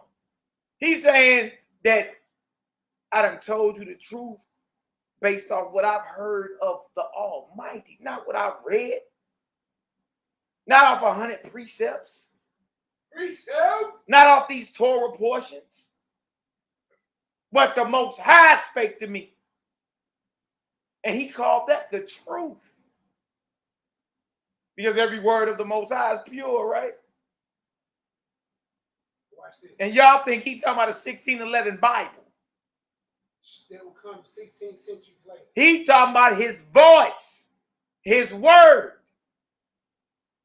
He not talking about what goes through a printing press. Because that's why Christ was at war with the scribes, because he knew what the scribes were doing. Hey, that's why he would be at war with That's the why scribes. you can hear his voice.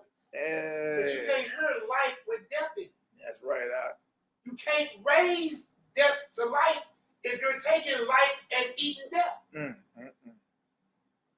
You feel what I'm saying? He said, this did not Abraham. Abraham listened to the voice of God and left his father. Yeah, he didn't. Wasn't nothing written. Yeah, he didn't read nothing. He didn't read no Torah portion. When Noah was told to prepare for the flood, he didn't read no nothing. Torah portion. Now they Hebrew voice of lights. Yeah. Yeah, Abraham absolutely. was. Absolutely. Noah was. Heard the voice of the Most High. Adam was. Peter was. The voice of God walked through the garden. Not the written word of Torah. Even though, you know, the law, we got all that. But that is said the voice of God. The voice of the Most High. Walked. Yeah. Look, even what about this? Even Peter. Even Peter. Right? Who do man say I am? And some say this, some say, well, who you say I am? Say you the Messiah. He say, blessed are you, Simon boy Jonah, for flesh and blood has not revealed this unto you, but my Father in heaven. What the Most High do? Send a FedEx next day Torah to Peter to show him? Or was it a spiritual discernment? His voice, he understood based off what he was seeing and the Most High speaking to him as the witness. Well, look, that must be him then. And flesh and blood, check this out. Didn't they write those scrolls on flesh? Wasn't written on wood paper that you get today. Scrolls is made out of skins. Certain skins, huh? Ooh-wee. Verse 41. All praises, glory now to the Most High. Marquise L. Randall said, y'all cooking tonight. All praises, bro. You know what time it is, huh? All we got to do is slow down. Once we slow down and read it, you'll see everything we've been saying Mashiach was teaching. Yeah. So now you know who hated who. Yeah. Ye of your father. Now listen, the person who mad at you for speaking the truth is a murderer. He said, ye are like your father, who was a murderer from the beginning. We about to read it. We about to read that. Verse 41, what does it say? Ye do the deeds of your father. Then say they to him, we be born of fornication. We be not born of fornication. We have one father, even Elohim. All right, they're claiming that God is their father, like the majority of these men today that's mad at us. They're claiming that they serve the Almighty, right? That's what they claim. Verse 42, go ahead. Yahshua said unto them, if Elohim were your father, ye would love me. You wouldn't be hating the brothers in this hour. These men hate us. And what the commandment? Love thy neighbor. Yeah. Yeah. That's the second one. And on these two hang what? All the law and the prophets. Look at that. So if Elohim were your father, you would love me. Come on. For I proceeded forth and came from Elohim. Come on. Neither came I of myself. Come on. But he sent me. Absolutely. Go ahead. Why do ye not understand my speech? Because we just read earlier, they can't hear his voice anyway. And if we go to the other previous text, it says, my sheep Hear my voice. Not read my voice. Hear it. You hear it. Yeah. Yeah. Oh. Voice of the Most Well, High. okay, you know why me sleeping this shit about. Yeah. I just want you should be going back and doing some thorough examination. Yeah. The voice of the Most High been speaking to every last one of you brothers and sisters since before you can even remember. All right. You know the voice of the Almighty, because the voice of the Almighty ain't gonna tempt you to do nothing evil. He ain't gonna tell you to do nothing evil. It'll be all righteous inspiration. You understand?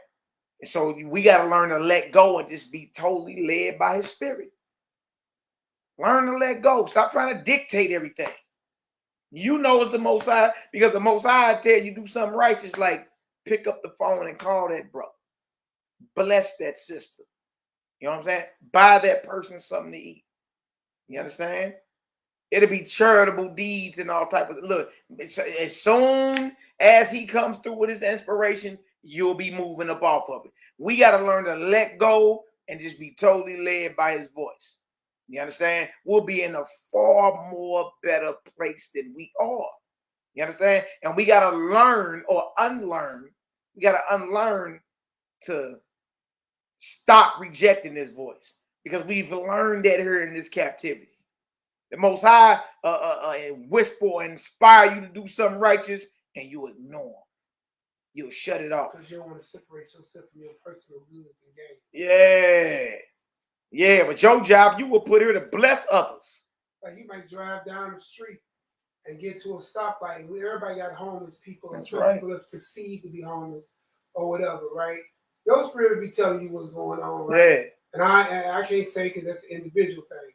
You know what I'm saying? But say if you ride around, say you got 2 things of water, or say you just bought yourself something to eat, lawful food or what you think it is, just whatever it is. You know what I'm saying? Like he said, was I hungry? Did you feed me? When I was thirsty, did you give me a drink? You know what I'm saying? I was about a monetary fiat, which, you know, this government ain't got that. But you get what I'm saying? It was never about coins. You know what I'm saying? Or money that big. You know what I'm saying? How about just a random act of kindness? Exactly. You see what I'm saying? You know what? I got a bottle of water in this car somewhere. Hey, brother, I know you already doing what you got to do. Hey, here goes some water to satisfy your thirst. Right, like you straight. Or you drove past them. So you know what? Go grab a brother bite to eat. Yeah. How many times we was on the corner and somebody brought us back a case of water? And we ain't asked for that. Random, hey, we appreciate what you brothers doing. We ain't seen no young men out here on those streets doing no teaching like this about the Bible. Right. Hey, look, I saw y'all. Right. Hey, look, here goes some water. That's right. Anything y'all need. That's right. It's that. That's right. It's that. It's not about, here go $1,000, do what you want to do with it. It's just that you thirst, satisfy your thirst, and keep speaking. Yeah. You know what I'm saying? Let the people hear what they need. Yeah, yeah. You see what I'm saying? That's what I'm saying. We got to stop rejecting that voice. Look, the Most High be straight on us as a people. His voice be on us and in us, and he be like, look, turn here, do this. You see that? Look, I sent you past this way on purpose. You gonna cash in or not? Like, we got to stop rejecting his voice. Look, y'all, this life is a test. Like, what? Like how is that gonna fare with you in the day of judgment? And here you go thinking you can loophole your way into the kingdom, and the whole time the Most High been on you to do something right. You gotta think your God flawed. You think you can loophole into the kingdom. Right. You really, what do you really think about your God, bro? Yeah, yeah. That's why I love Christ and Mashiach. Hey, he elevated that, bro. It was way past that physical thing you didn't get caught doing. All right. You gotta listen to his voice. You gotta listen to his voice. Bro, I had a sister this morning. About 5 to 6 this morning, right? Asked me, did I know about Hebrew Israelites? Right? Now, probably about a week or two earlier, my nephew had that, vegan cook thing in his crib. About a couple of Shabbats ago. And I was over there talking to our brother Roddy Rod. Shout out to the young snipers. And he was thinking about a daughter he had ran across. Long story short, that same daughter I saw today. Hey, Ross, what are you talking about? And that name she had stuck out. It's a very unique name. And I hit Rod said, said, right around the corner from you, bro. You see what I'm saying? And listen, had some things, you know, and I talked to him for about 20, 25 minutes, you know what I'm saying? And, you know, hey, you know, I had one of the old flyers from mine, he lived with my number, and I gave him this, hey, hit me up, whatever. I don't respect you, why? Because my wife's no ministry. You know what I'm saying? But yeah, man. Listen, that could be a test. The stuff that you going through, he done said, not just once you came and you knew about the truth. Then you ran across Ryan and heard about the truth. And now you ran across me. Pay attention. Pay attention. That's how the Most High comes. That's how the Most High move. That's how the Most High move. Absolutely. Again, I can't say, I don't know God's ultimate plan or anything. I said earlier, go back to this, is that if you look at David and you counted him lost at the time he was doing what he was doing, then he was a wicked nigga. But he came out to be something greater at the back. Absolutely, bro. You see what I'm saying? Yeah. And his name is still running in Israel even to this day. So, we don't count nobody out. We don't talk down on nobody. We understand it's a process. We're here to challenge you, though. And we're here to help you. We're here to support you and help you and encourage you. You understand? We'll pray for you. We will go into spiritual war with you. You understand? Teach you how to stand on your own and wage war against these forces of darkness. All of it. All of it. All right? That's our job. All right? And we love to do it. We love to do it. I need where we at. 343 again. Yep. Why do ye not understand my speech? Even because ye cannot hear my word. You can't hear what's being spoken. Yeah? It's Sheber's voice, right? Ain't no reading Torah portion over it. Man, look, I'm just saying. And look, we're not saying you can't glean out of what's written down. Of course you can glean out of it. You understand? But y'all, you have to get to the level in your understanding and in your walk to where you are in sync with the voice of the Almighty. All right? So what's going to happen when all the Bibles get burnt? All right? So what, the word of the Most High is out of existence at that moment? No. No, his word is very nigh unto you. His word is supposed to be in your mind and in your spirit and in your heart. All right? His word is supposed to be written in you. In essence, you are his book. His words are written in you. You his book. But Eli showed you that. He laid on that couch. Exactly. Exactly. His word is written in you. You become the book. Your names are written in the book of life. Like, that's one of the biggest mysteries of this whole thing. All right, so if we ain't got the original Torah, then what Torah? And y'all gonna produce another Torah? And men laugh, and you like, look, y'all not even on the level to understand that what we're saying is you are the book of the Most High. Because his words are supposed to be transcribed upon you. You supposed to be the living testimony. Tables of your heart. The light, who is Christ, supposed to be in you. That's right, that's but right. Like your ancestors, you can hear him.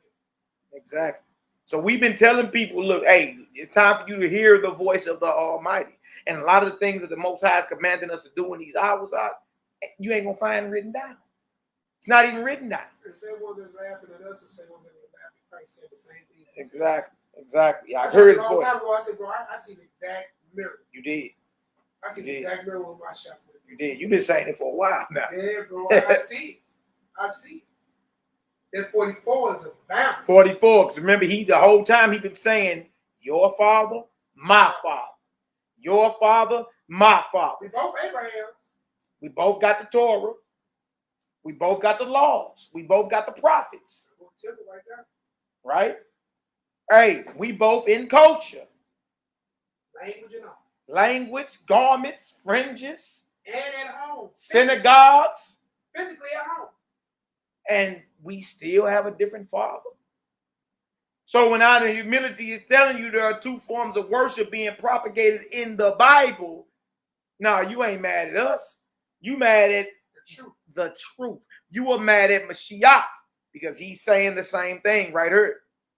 How did the religious authority and leaders of his day have everything that you have today and even more, and yet they served the devil? Ooh. And yet they served the devil in a total culture. How is that possible? And if it was possible then, What make you think it ain't possible now? This might be a class I've been like, yo, I'm talking about we did a lot of thousands over the years. Yeah. This one here tonight just is in my spirit. This one stands out. Hey, it's a total. Because Hey, you see. yeah. And if you never, how many of us read John and Luke and Matthew and Mark and see it different than you ever seen it before? Right. Christ is telling you that there are two different powers. Yeah. Two different powers in play. Exactly. That's what he said. There's two different powers. Yeah. One power is being worshipped all while you in your land, in your temple, performing what you perceive to be righteous acts. That father's getting served. But then there's another father who you have forgotten and not heard from in a long time. And that's who sent me. Him, you don't even hear him. That's because of these. And that's my father. That's right. That's the same father that did with Abraham. He didn't write nothing to Abraham and send it by a messenger. He spoke to him. Yeah, and he moved on it. He moved on heard his voice. That's right. That's right. He was Noah. obedient. He's obedient to that voice. Right? Moses Yeah. in the bush. Yeah. Adam in the garden. Everybody that ran and had a true encounter with the Most High heard his voice. Yeah. And moved on it. Then you get mad when you get to a Levite like Jeremiah. Or you get to other prophets in the Bible like in Isaiah. And they start revealing to you what we're revealing to you, what Christ is revealing to you, that I never told you these things. Right. When I brought you out by the hand Right. out of captivity. That's right. I ain't speaking no I've command. been telling y'all this hundreds of years before I sent my son that I did not give you these. Yeah. I did not. But you didn't hear me then. Just like you don't hear me now. Bro, that's major, man. That's major. I've been telling you the whole time. Your father, my father. It's not the same. Even though we claim, even though. We all come from Abraham. We all got the same law and the prophets. We all in our culture. Somebody totally different. But there's two different worships. That right there should make Israel stop in their tracks. Yeah. Now you thought telling you put down meat, smoke, and drink did.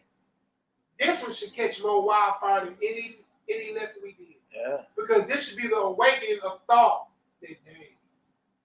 There are two powers in play. Yeah. And we never tripped off of it. One power was being worshipped all while keeping our full culture to the AKA letter. But then there's another guy that has not been receiving worship, who sent his son, whose voice we have forgotten to hear. And guess what? In these days, we continue in his footsteps. I challenge every leader to just go to the boards in front of your classes and write down what was being done and kept. Did Christ do the exact same thing? And then what was he keeping? And you'll see where you fall. Yeah. You'll see where you fall. Absolutely, you'll see it. You'll see exactly where you fall. Absolutely, you'll see it. We're visual people. They might need to see that. Yeah. Yeah. Land, live there. Clothes, wore that. Perceived foods to eat, ate that. Perceived worship and sacrifices, did that. 10% giving, gave that. Yeah. In our land, all that. Feast days. Language, spoke that. Yeah. What were we wrong in? They put over the spirit of truth, Hamashiach, the voice of God, and right there. Ooh, two different. Boy, it's a whole different type of chop session that we were playing on. I mean, we didn't have no plan like we just gonna chop it up with our people. Chop it up with our people. But you see, as you see, nigga. This is powerful. There should be no sleep on this shit. should be no sleep, brother. And look, and you know, and it just even hit me. Don't you feel the weather changing? Hey, I'll be outside. Don't the harvest? Ain't this the season of gathering? That's right. Fall feast coming in. Ain't this the season of gathering? Absolutely, brother. Trump is about to sign. Tabernacles and atonements are about to begin. And these will be the times when we'll be trying to get up out of here the Most High. If you can hear his voice. If you can hear his voice, bro. I'll come home. It's a major time that these type of lessons and stuff coming out. That a class like this right at the precipice of seasons changing. Right. Because you should be in seasons of change. Transition, huh? Should be in transition. Right now, everybody look like wheat. Somebody out here tired.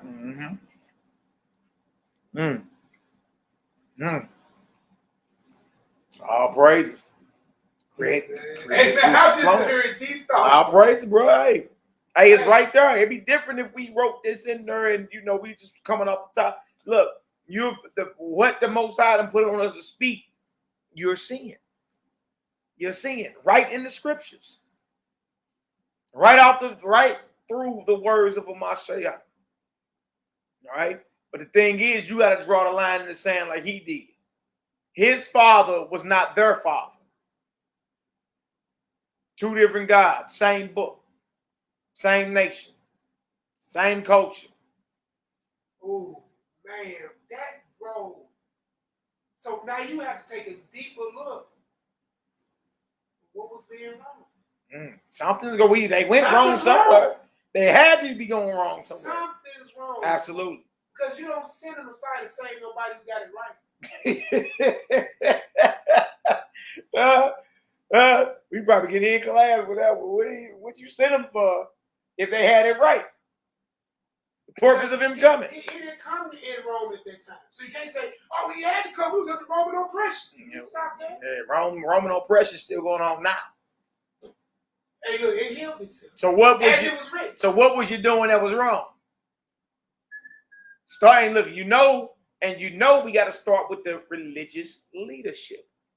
That's where it was at. Because the people roll based off the vibration of the leaders. Oh, man, what did he say? Those who sit on Moses, don't do that.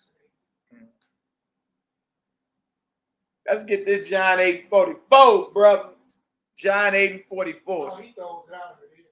Yeah, let's get it. Hey, boy, look, this reminds me of dude do that celebrity jump on YouTube. O'Shea Duke. Cue the music. Cue the music.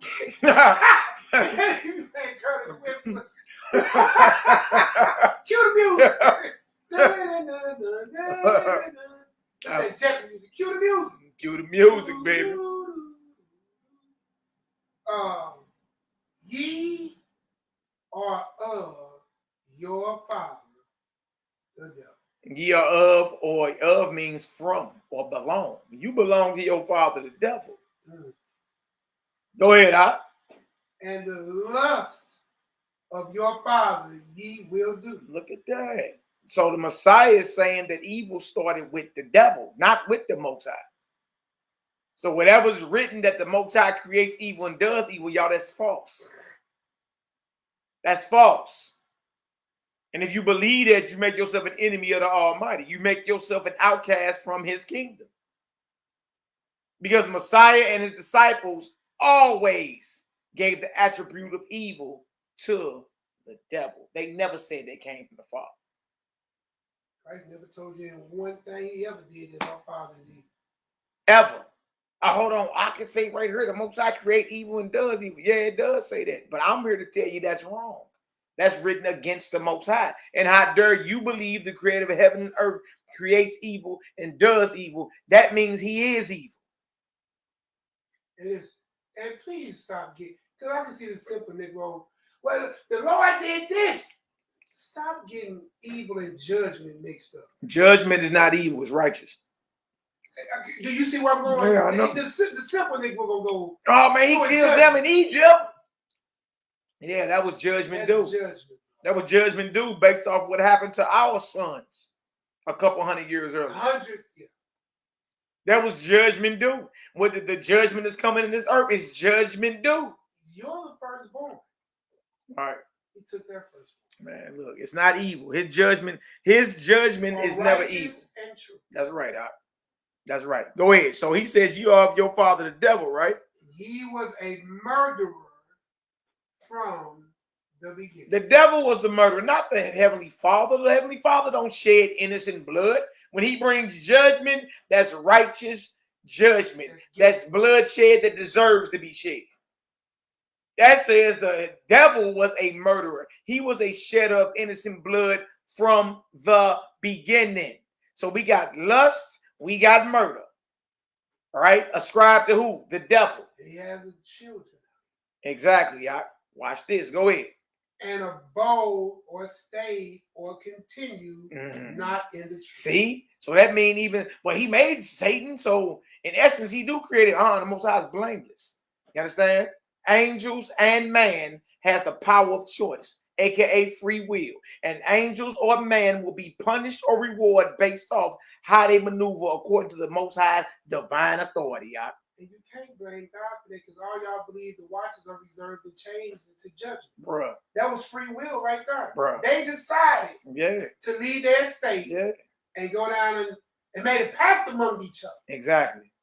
To complete this act. Exactly. And got so twisted in what they did, they didn't return back to their state. Exactly. Because why? You didn't stain yourself with blood. Exactly. It's free will. So now you tell me blood will get you back in the kingdom again? Come on, man. It don't make sense. It don't make sense. And trip off this. When you get into Peter's writings in the Clementine homilies, he let it be known. Once the actual devil, the prince of darkness, decided to go against the Almighty, the Most High, knowing all things, made a law. Everyone that follow you, you become Lord over. That's why, guess what? The lake of fire is reserved for who? The devil and his angels. And all who hold to his side. You see? Perfect sense. Yeah, you can't, the Most High is blameless. You can't blame, because when people call him evil or say he creates evil and does evil, you know what they're doing? They're blaming him for what's going on. And then what you say just.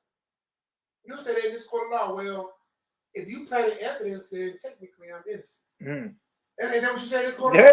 Yeah. Planted evidence will be made, you are made innocent. That means the Most High out here giving you a free case. God Nah. How do you think your God free case? So whatever's written against the Almighty, that's why it's important for the brothers and sisters to learn about his true character. All right? And that will have to come from his son. Because no man knoweth the Father but the Son. The one who was in the house. In the house. Forever. See, you Negroes on the slave course. Yeah. And you blaspheme and believing that the Most High creates evil and does evil. No, he don't. Upgrade charges. Nah, he don't do that. And that won't be forgiven in which world? This world or the world to come. Slow down. All right? No, you are supposed to look at the Torah through the lens of Christ and the disciples. All right? If you teach based off the unction and utterance of the Holy Spirit, the Ruach HaKodesh. All right? Other than, if you come any other way, you a thief and a robber. If you don't come through the door to the sheepfold, you are a thief and a robber. If you're not getting the breakdown of the Torah through the lens of Messiah that he gave to his disciples under unction of the Holy Spirit, you a thief and a robber. None of you men should be out here teaching. You a wolf and sheep fold. What do wolves do with the sheep? They scatter the sheep out and eat them. Devour them. More bloodshed. Yeah. Because you're mingling darkness with light. Claiming you serving the Almighty. No, you not. And he did not abode not in the truth, because there is no truth in him. When he speak of a lie, another sin. So we got lust, murder, lie. When he speak of a lie, he speaketh of who? His own. His own. Not the Father. His own. See, listen, even right now, the Most High told you, choose ye this day Life or what? Death. Blessings or what? Curse. Who you can blame? It was your choice. It was your choice. He gave you both. Mm. You where you are because you did that to yourself. Mm. And look, I'm just the right type of guy to carry out the punishment for it. Because you got the power of choice. He gave you what's called choice, free will. All right. Now, the sun, moon, and stars don't have free will. They ain't going to be rewarded and they ain't going to be judged or punished. But you and the angels have what's called the power of choice, free will. And because of that, there are rewards and there are punishments. You understand? These men are out here ascribing the attributes of the devil to the Almighty and claiming they keeping Torah, claiming they follow Hamashiach. No, you not. No, you not. And look, we gonna be fair with you. We ain't telling you it's not written in there. It is. It's written in there, right? But this is what you got to understand. There are many things in there written against your God, your power, your mighty one. All right? How dare we believe our God is evil and creates evil and does evil? You might as well say he made the nuclear bomb too. No. That's what I'm saying. It's a lot of things, man. You might as well say he created the AIDS virus. And we know the AIDS virus was created in Fort Detrick, Maryland in a lab. You gonna say the Most High created that? Well, he made the man that made the virus. Simple, all right? But you're blaming the Most High for the evil that happens in this earth. And you're not holding man accountable for his actions. Come on, man. So when he's speaking of a lie, he's speaking of his own, for he is a liar and the father of it. It is Satan who is the father of all this wickedness. Go ahead. He's a father, that means he's a patriarch. Yeah, he's the creator of it. Go ahead, Doc. Let's get it. And that's why the eternal laws make sense. Right? Because they got the eternal laws of what was inside the ark is also inside the ark in the heavens. So, burn false witness, you know what I'm saying? All the hatred of your brother, murderer, all these eternal laws that have been broke by eternal being. Oh, yeah, verse 45. And because I tell you the truth, ye believe me not. Come on, now. Which of you convinces me of sin? And if I say the truth, why do ye not believe me? Flat out, go ahead. And what he's speaking, he heard from his father. It means they never heard from him. All living in a perfect will culture.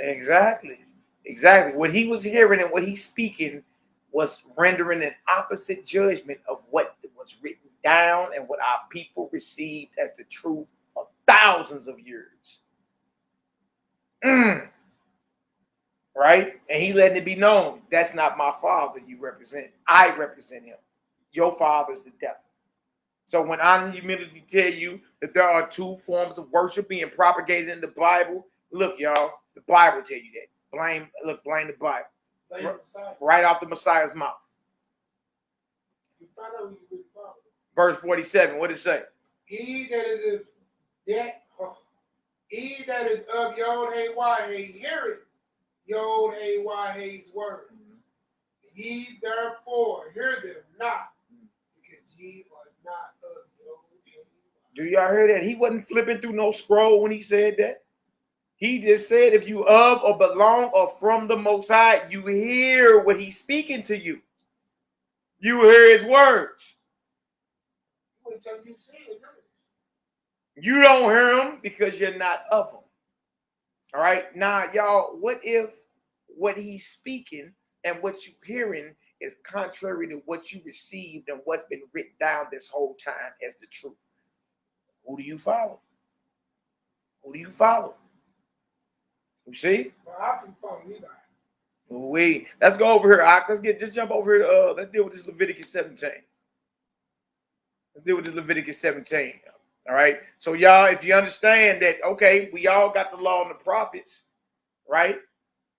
We all got the culture. We all in our fringes, right? But trip off this. Mashiach taught that they were still worshiping a different God than the Father that he represented. If you understand that, give me a 9 up in the chat. Y'all know we ain't trying to lose nobody. Yep, and identified their father as the devil, right? Y'all in culture, they wasn't running around in no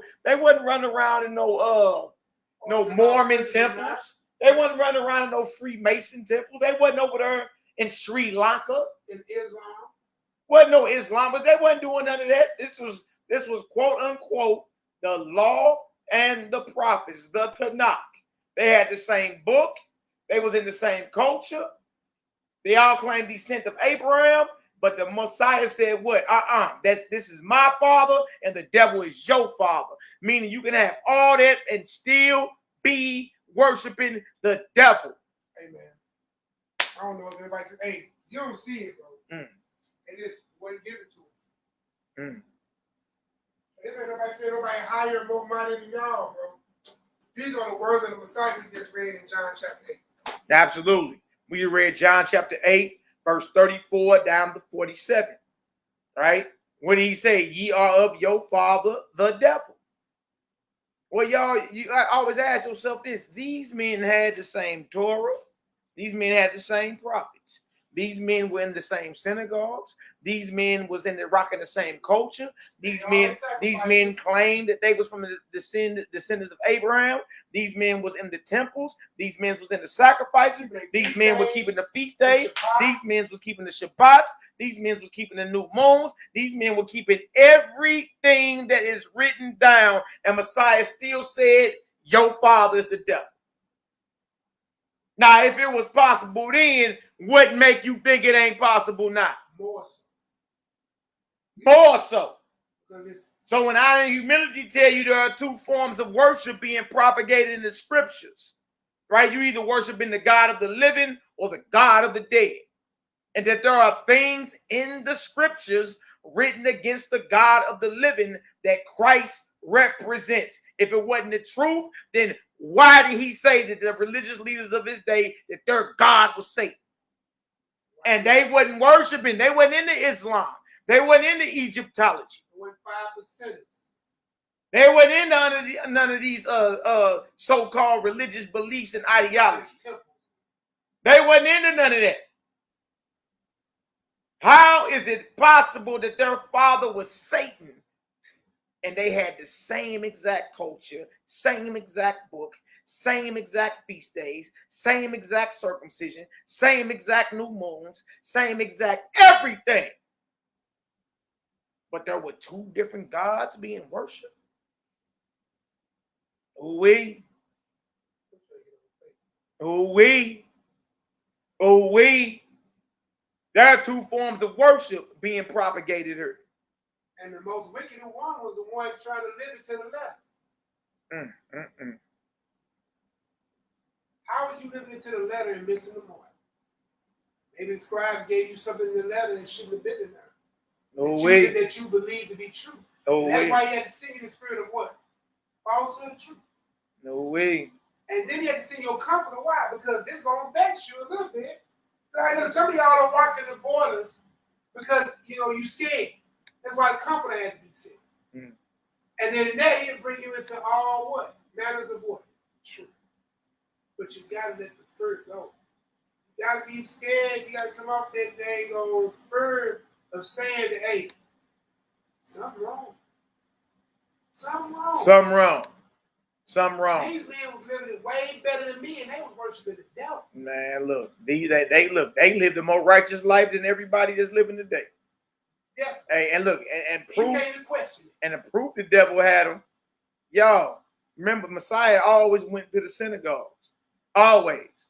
And these people were what? Possessed with devils. He healed people of devils in the synagogue. Who lived a more righteous life than you live today. They had access to the waters that were troubled. They had access to the Jordan River. They had access to everything that you wish you could. And they ain't never kept a Christmas. They might deal with Mithra and all the other 25th gods. I ain't gonna take that away. They ain't never dealt with the Easter Bunny like you do in so-called God churches like y'all do today. Never dealt with probably Samhain and Halloween like y'all do today. Definitely ain't kept the 4th of July. New Year's in the winter. Even the whole world knew better back then. Come on, man. Make it make sense. Y'all cats ain't even got the inkling of righteousness that your ancestors had. But you mad. Look at this. Let's do Jeremiah 8:8 first. Tydrell Stevens in the building. What up, Zor? What up, Op? Hey, what's the word, bro? You know we need to rap. Clip up. You know we need to rap, bro. What's good? Yeah, we need to get face to face and chop it up a little taste. I know you got questions. And look, you a studious brew too. You a brew that study. So hey, we need to go ahead and clash. We need to go ahead and get this done. But good to see you in the chat. Big brother. Bless up. Jeremiah 8:8. Jeremiah 8:8, then we'll get over to Leviticus, because something that got to be understood about the flesh laws that everybody mad about, all right? Well, the flesh laws are there, correct? But hey, there's something that you done forgot. And if it ain't being done a certain way, guess what? Guess what? According to the very law that you claim you're keeping, you in violation. Jeremiah 8:8, what does it say, brother? How do ye say we are wise? And the law of YHWH'S is with us. Lo, certainly in vain made he it. The pen of the scribes is in vain. Look at that right there. So, the breakdown that used to be said by us is, oh, well, the scribe in vain because the people just not listening. So vain just simply means, that they wasting their time. Scribe means right. Right. So the scribes wasting their time in vain because people not listening. All right. Well, first, what I go ahead. Right. It got nothing to do with listening. Look, so first we're gonna go into this word vain. All right. Shakor or Shakir in Hebrew, right? Strong's H8267. Sheker. Sheker. Now look at what vain means, y'all. Look at that. Look at that. All right, KJV translates Strong's 8267 in the following manner.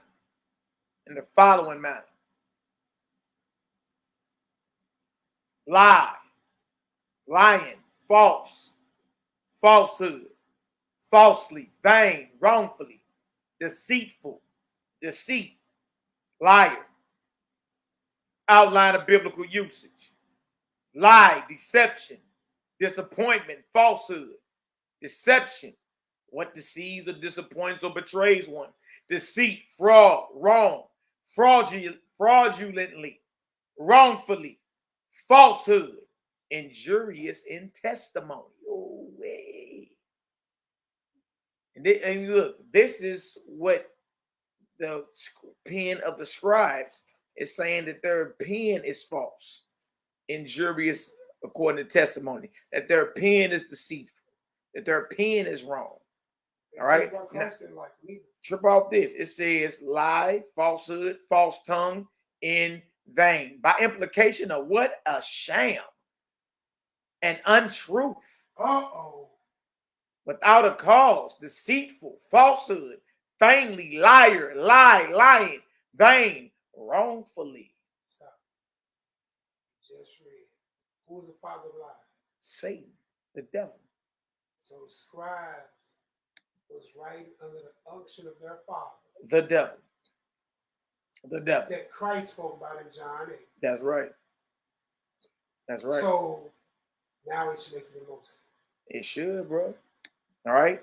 Now that don't mean everything in the Bible is false, but there are things that are written down in the Bible that are contrary to the nature of your God. Absolutely. Absolutely. And y'all look, it ain't us that say that, the Bible says it. So everybody's like, I believe in the Bible cover to cover. Well, you got to believe in Jeremiah 8:8 as well.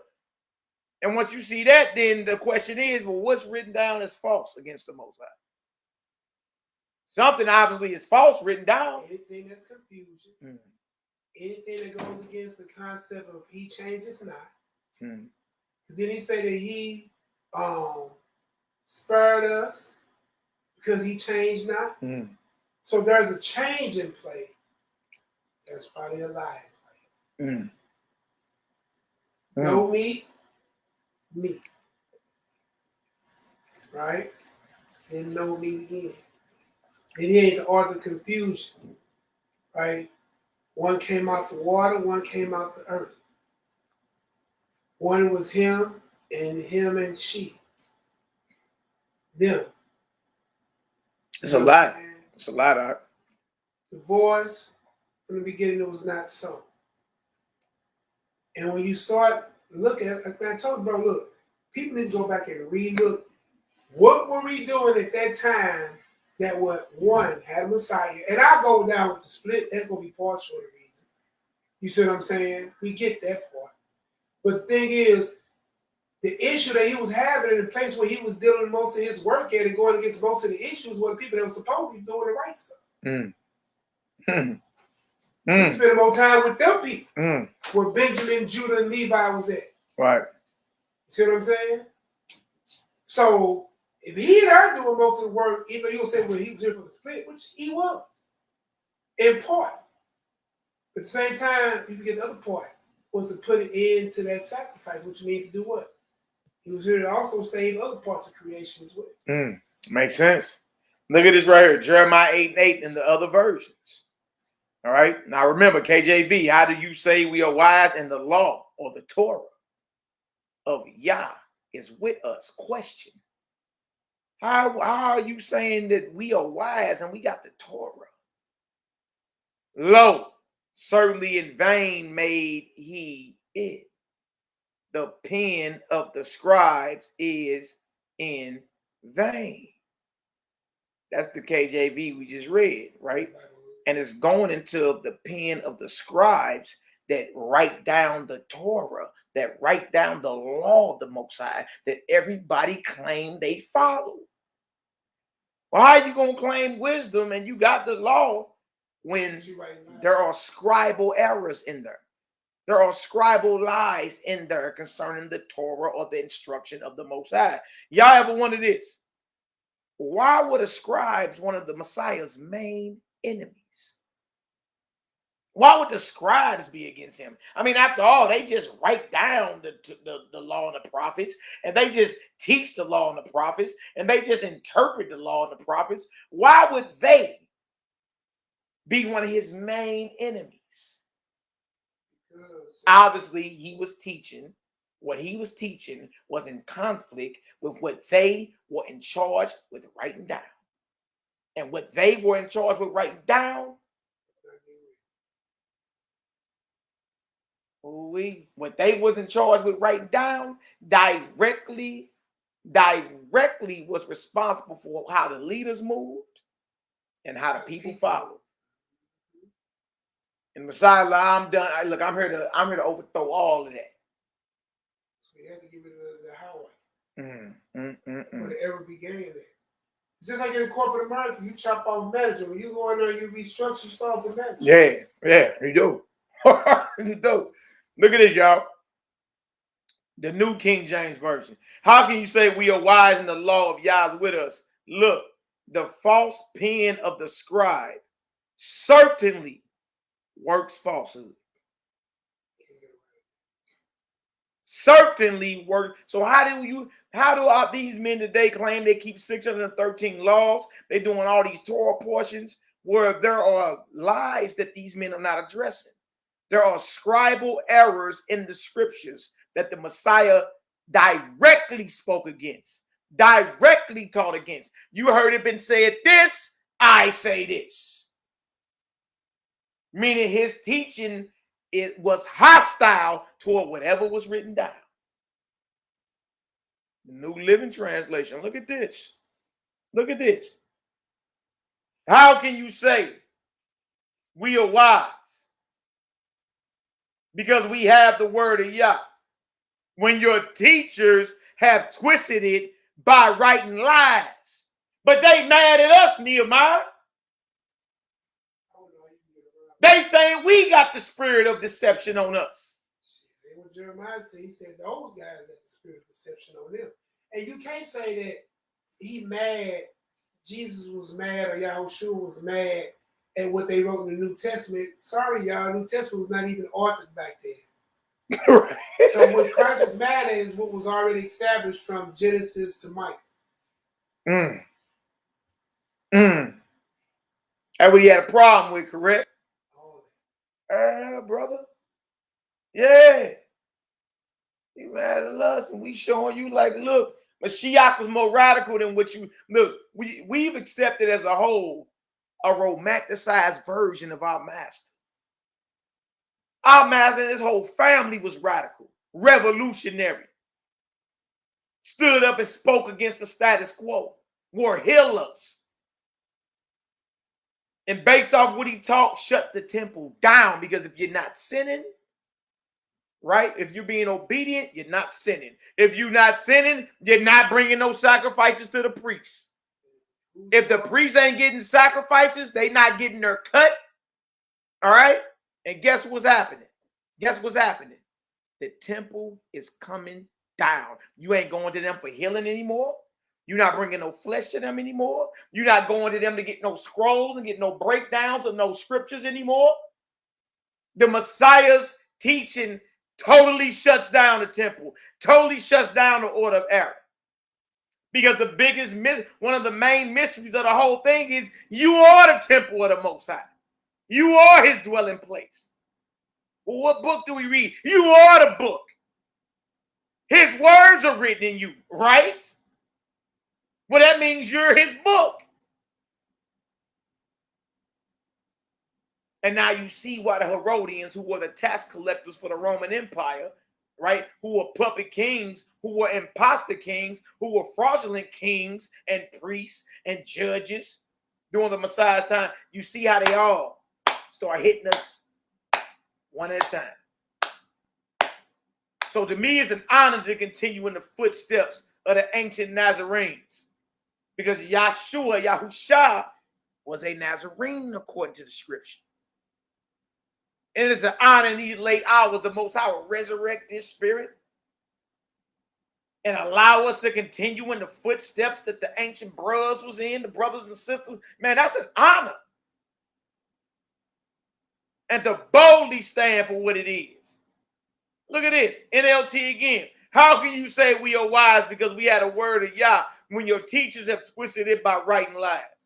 NIV. How can you say we are wise for we had a law of Yah when actually the lion pen of the scribes has handled it, the law, it falsely?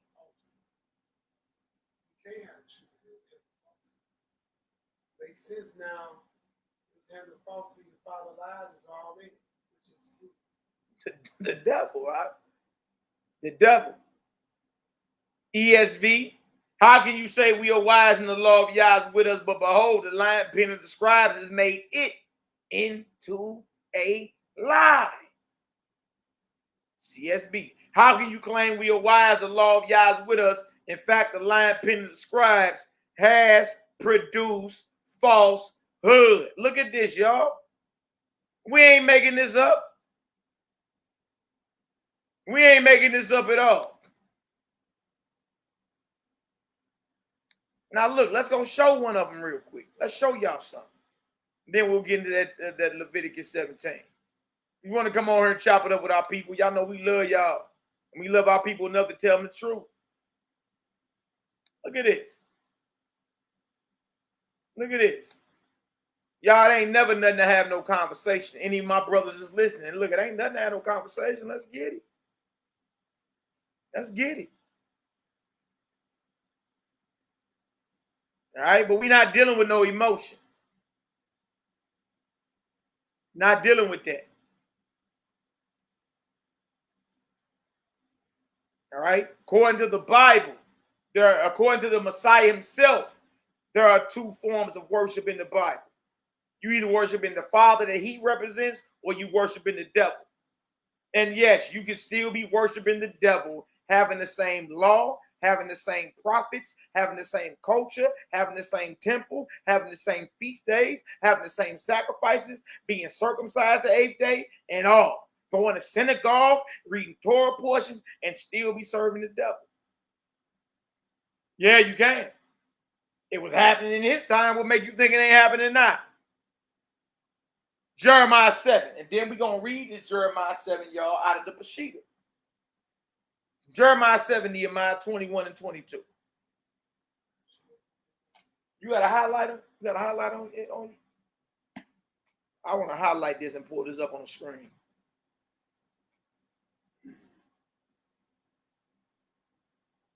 Y'all, it's about life. Anything that goes against the true character of the Most High, we're gonna call it false. No, we don't believe our God creates evil and does evil.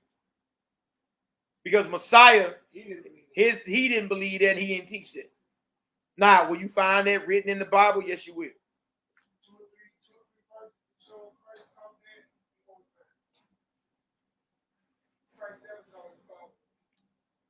Created it or did it. All right, let's go show some of this. He did talk about a murderer and a liar. I said, who was that? That was the devil himself. That was Slick Willie himself. Matter of fact, I'm gonna take a picture of this, send it to myself. That's what I'm gonna do, and then blow it up on the screen so can't nobody say they ain't see it, Nehemiah. Taking away the possibilities of falsehood. Yeah, let me go ahead and blow this on up for y'all real quick. Now, we love y'all to show y'all what it is, man. All right? We not teaching you to sin. All right? We teaching you to believe your God is a sin. That's right. We're not teaching you to go against the Most High. We telling you in these last hours with these plagues and these viruses floating around, it's time for you to purge this vessel and live. All right? Nehemiah, you got this? Jeremiah 7, 21 on down. Stop wherever you feel like stopping. Dig.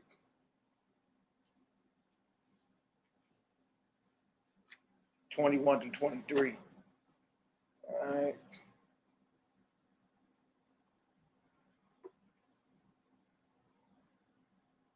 What we got here, bro? Thus said YHWH'S, the Elohim or power of Israel. Put your burnt offerings unto your sacrifices and eat flesh. For I spake not. I what?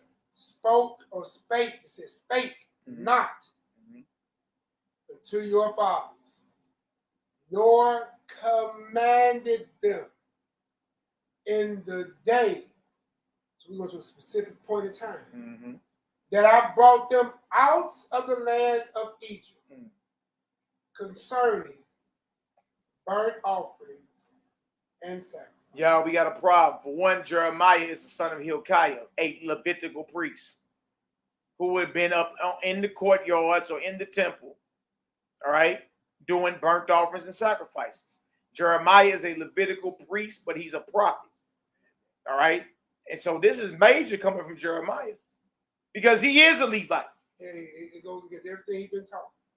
And he's saying, well, the Most High is saying through him, I ain't speak to your fathers nor command them concerning burnt offerings and sacrifices in the day, right?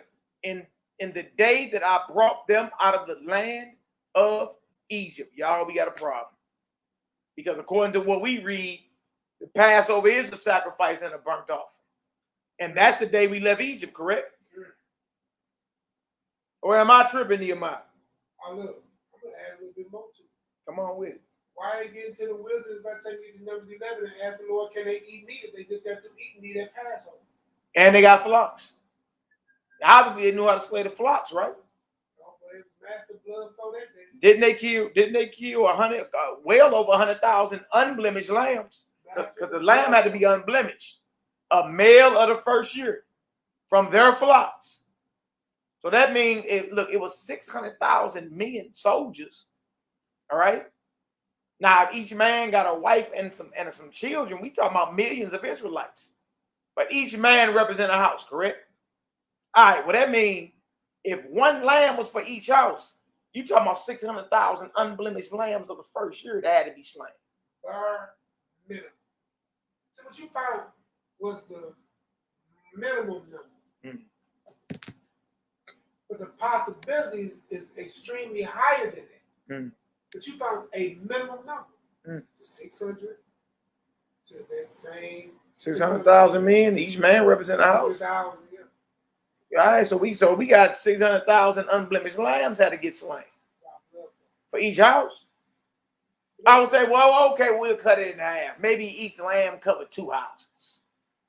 All right, that's still 300,000 unblemished lambs that had to be slain of the first year. Now, go ahead, Al. Let's show you more. Go hard, bro. Make it 100,000. Make it 100. Go ahead, bro. Break it up. At the end of the day, we took off over 5-to-1 ratio. There was 6. So we took 5 away, right? That means you with a 0.1 ratio or 1 point ratio. All that sacrifice, mind you, watch this. Slain, blood, right? Posted on the door, right? Right. Cooked, eaten. Cooked, eaten. 100,000 man. You might say how much blood there is by you. They don't have a sewer system like what you have. I'm not saying that in Egypt was a modern power in its time. But listen, they didn't have that fancy stuff down in the land of Goshen. Now, if you lived in the temple, you ate good. You lived good, you had certain systems. But listen, they ain't have no housing authority like what you got today. They have all that for y'all Negroes and certain things. Moses had to petition for you Negroes in Jubilees, Jasher didn't get a Shabbat. Then. So you definitely ain't got that what you got today as you had back then. All I'm saying, 100,000. A lot of blood, a lot of cooking, a lot of meat. But the Levite, in fact, let me ask you a question. Did Jeremiah die right old age? Yeah, Jeremiah. Jeremiah saw the fall of Jerusalem to the Babylonians, and after that, we don't hear nothing about him. Yeah. So notice, but you're about this. Why? See, the question need to be this. How is the Most High speaking through Jeremiah the prophet saying, look, I ain't speak that nor command that, but our people are doing it. And we got it, and we have it written down. Yes, he's a Levite, y'all. Now, notice he said that, right? Notice what he said.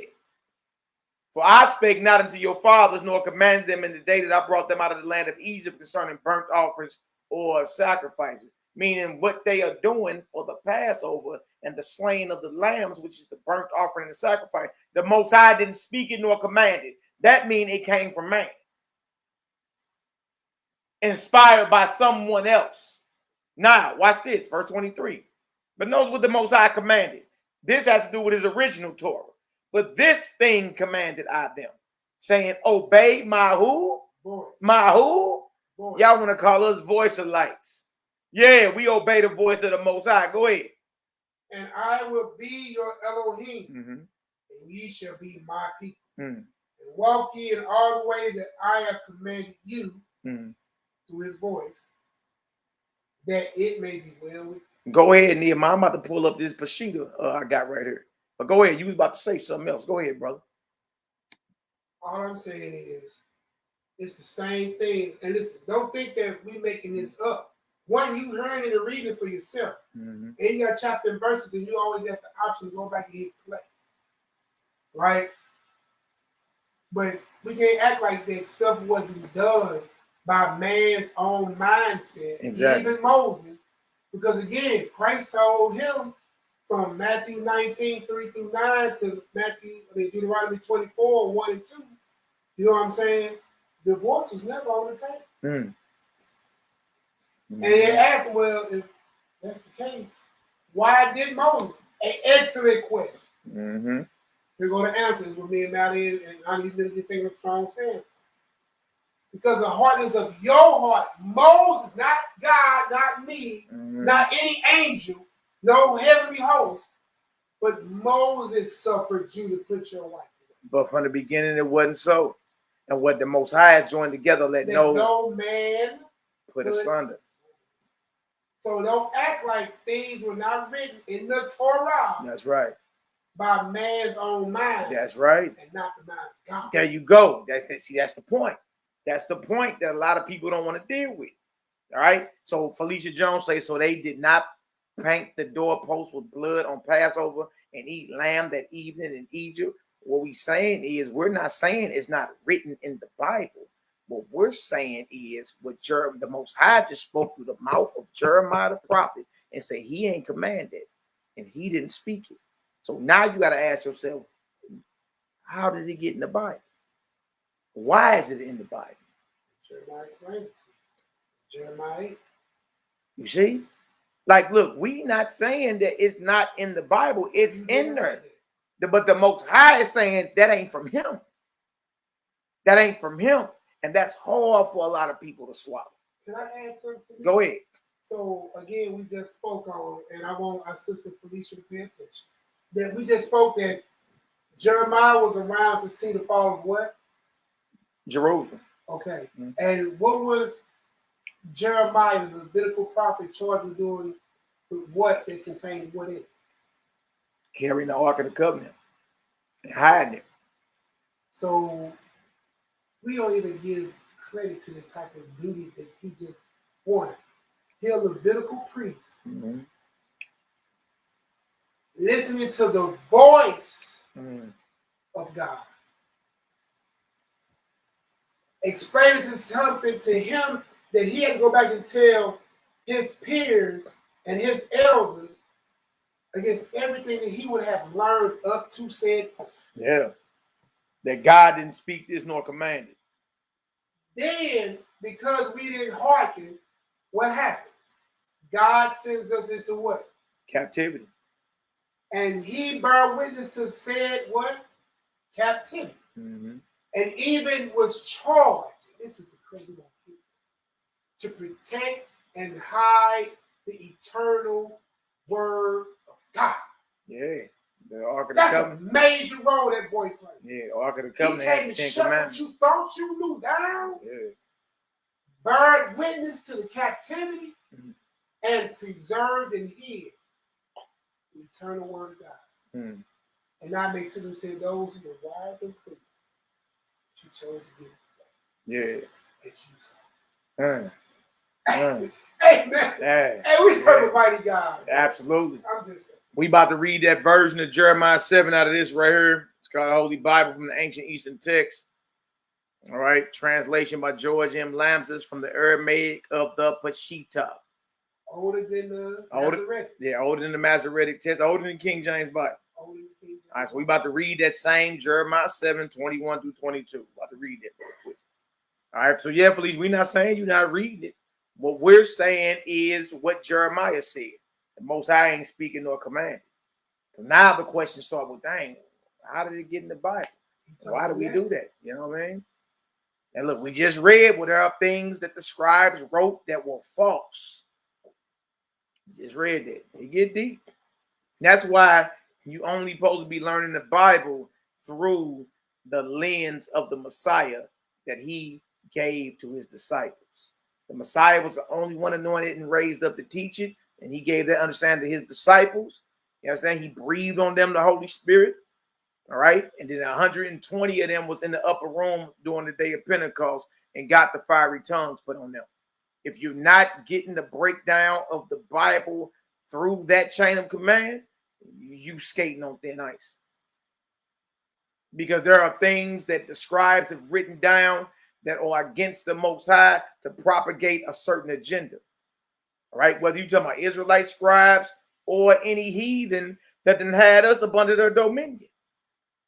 Nehemiah, don't we read in 1 Maccabees 3 and 48 that the Greeks sought to paint the likeness of our images? That's prophecy. So they sought to paint themselves.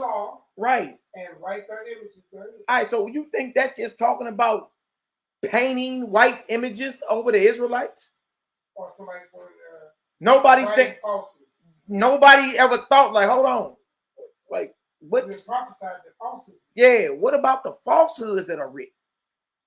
Oh, you think that's just where the white images come from? No, a lot of based on the agenda of those ruling over us. All right. There have been a lot of scribal errors. That's why the Messiah was against the scribes. They were against him. They were his enemies because of what he taught. In many ways, went against what was already written down.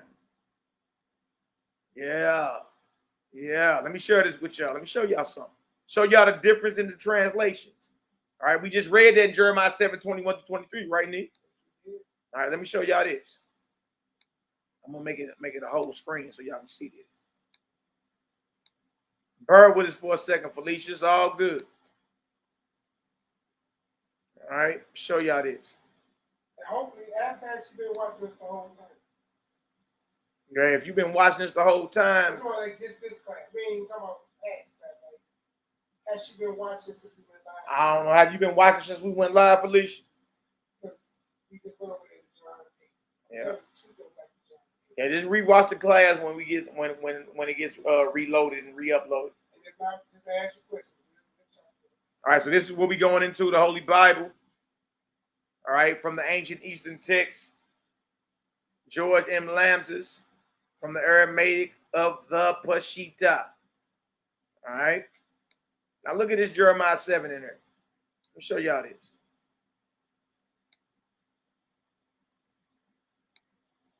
Show y'all this. The Nazarene brothers was totally against the bloodshed. They never consumed flesh or blood. All right. And that show you that everybody's understanding of the Torah was different. That's why it was different groups of Israelites. Like it is today. This shouldn't even be that hard to understand, y'all. Different groups of Israelites today. So y'all, Jeremiah 7, y'all see that, page 763. All right. Now look at this. Nehemiah, you on here? Or you looking at something else? No, I'm on Facebook. Oh, you is blocked on. I mean, you shut down on Facebook for a look. Oh, man. I mean, the middle of September. September 20th, the end of September. All right, so this is Jeremiah 7:21 out the Peshitta. Oh, okay, no. All right, so Jeremiah 7:21 out the Peshitta. Thus saith the Most High of Hosts, the God of Israel, add your burnt offerings to your sacrifices, and eat meat which I did not command your fathers to eat. Wow. Yeah, that's a whole half a verse missing out the KJV. The Bible older than KJV. Y'all see this? I know. It's like people like, man, look, you know, a lot of it's too hard for people to swallow. But you know, we got to tell you the truth and bring the truth out. All right? That verse is not the same. It's not the same as the verse that's in the KJV. All right? Felicia say, hallelujah, setting us free from the bondage of the pens of the lion scribe. That's right, sis. Hallelujah. Hallelujah. All praises. All right? So look at this.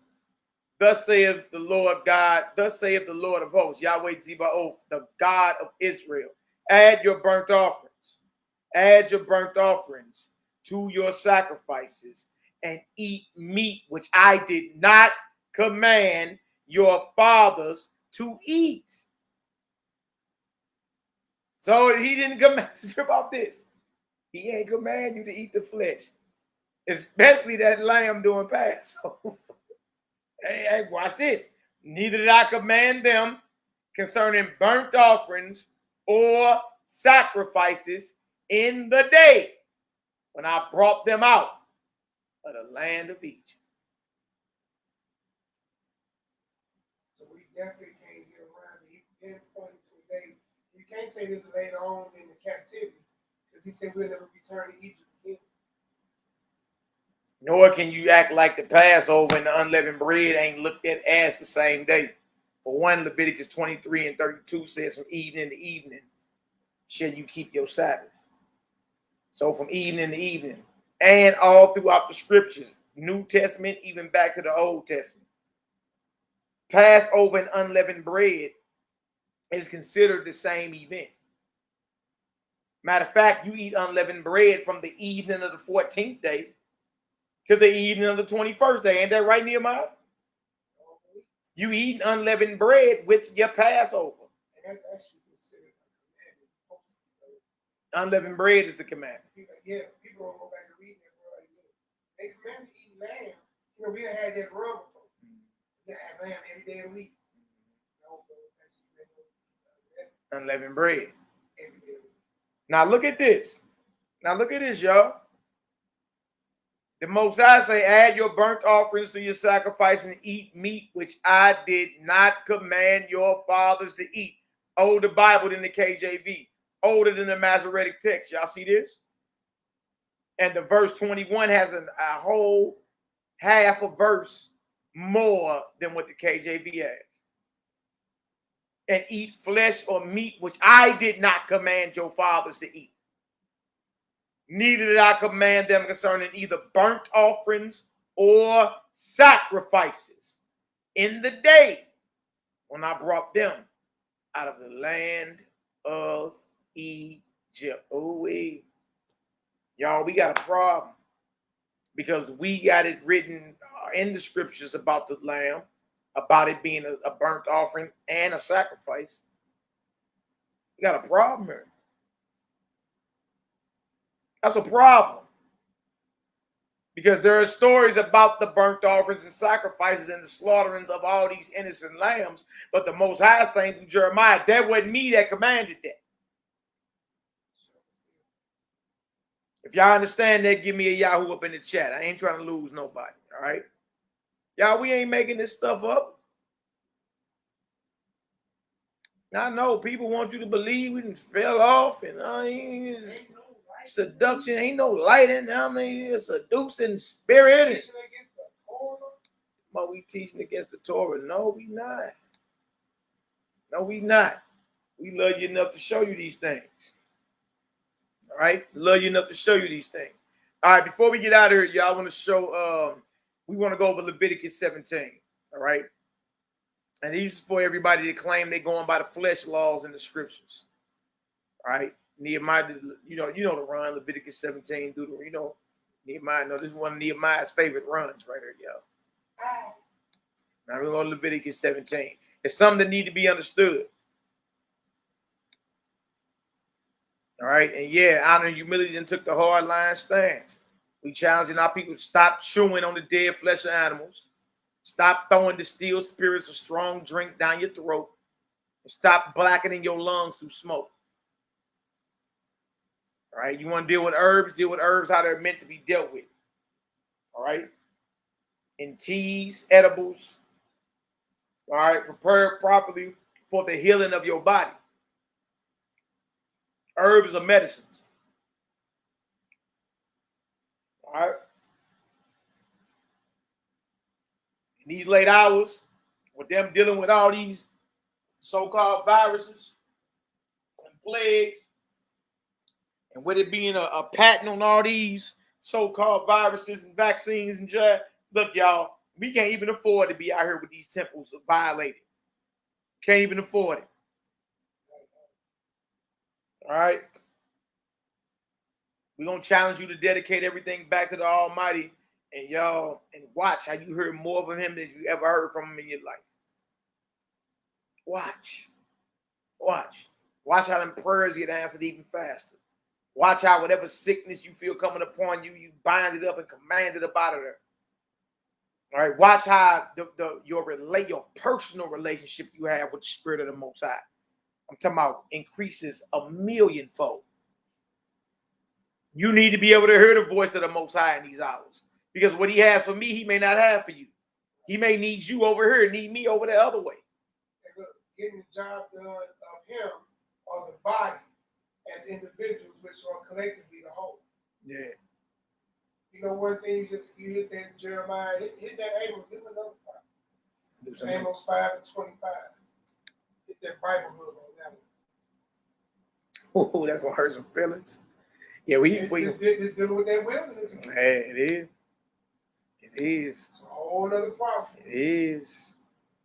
It is. There's so many of them. Almost every prophet talk about it.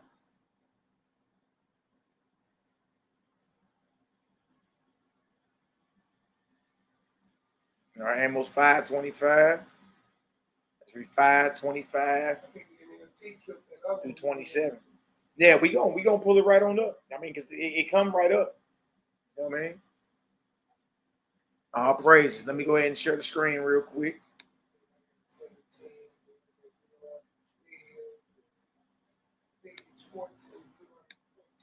Yeah, get on up.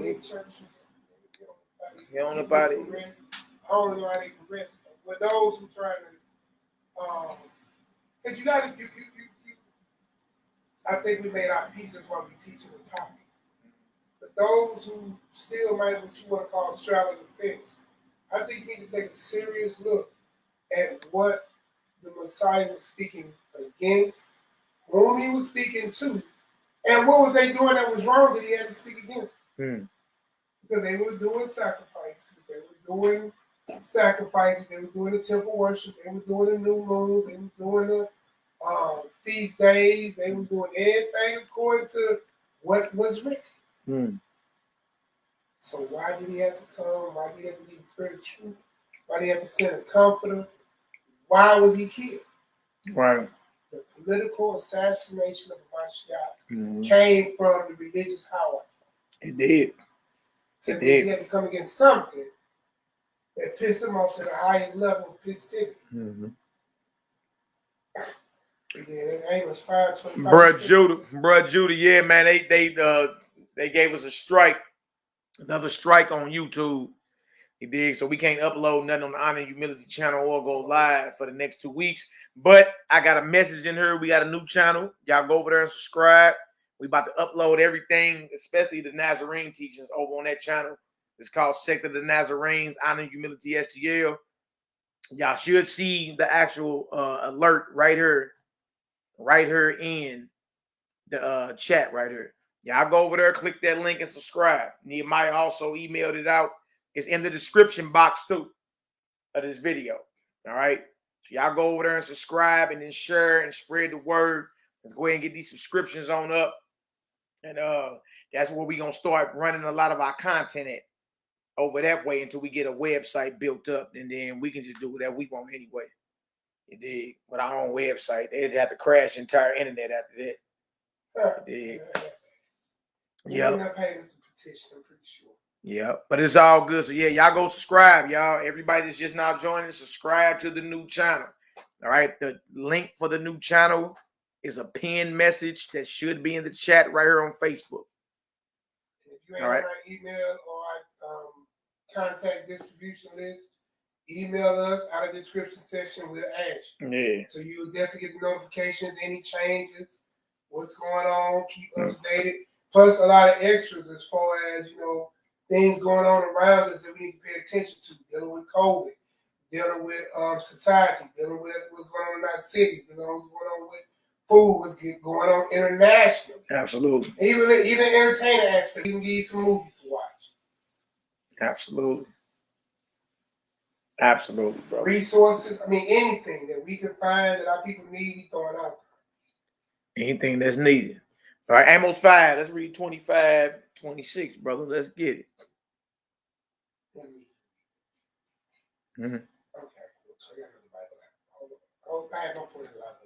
Okay, Amos 5 and 25. Okay.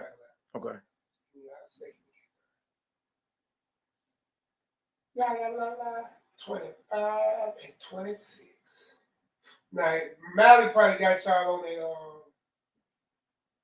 on the Bible Hub, just so you can, like how we did. I'm about to show it. Jeremiah. Yeah, I'm about to pull this up. So you can see this is nothing that we made up. But I kind of wanted to go here. We were just dealing with, but I led them out of the hand, led them by the hand out of Egypt. I didn't give y'all this. Right. Here go a whole other problem. Now we after Egypt, we in the wilderness. Didn't we go into the wilderness after we left Egypt?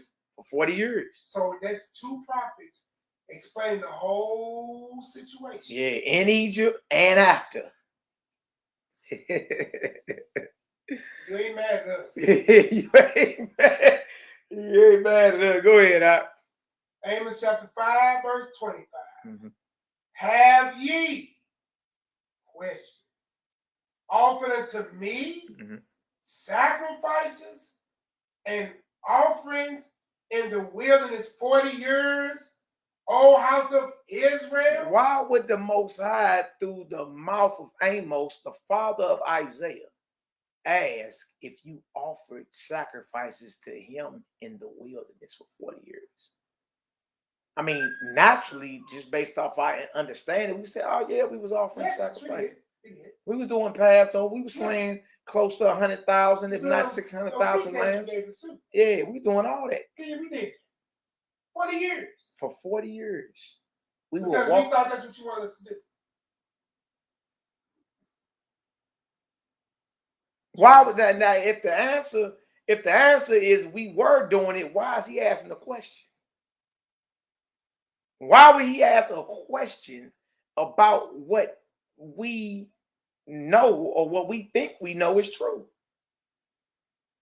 Just ask a question to a truth. I mean, look, we just read through Jeremiah, didn't we? Most High didn't command us concerning burnt offerings and sacrifices when he brought us out of Egypt.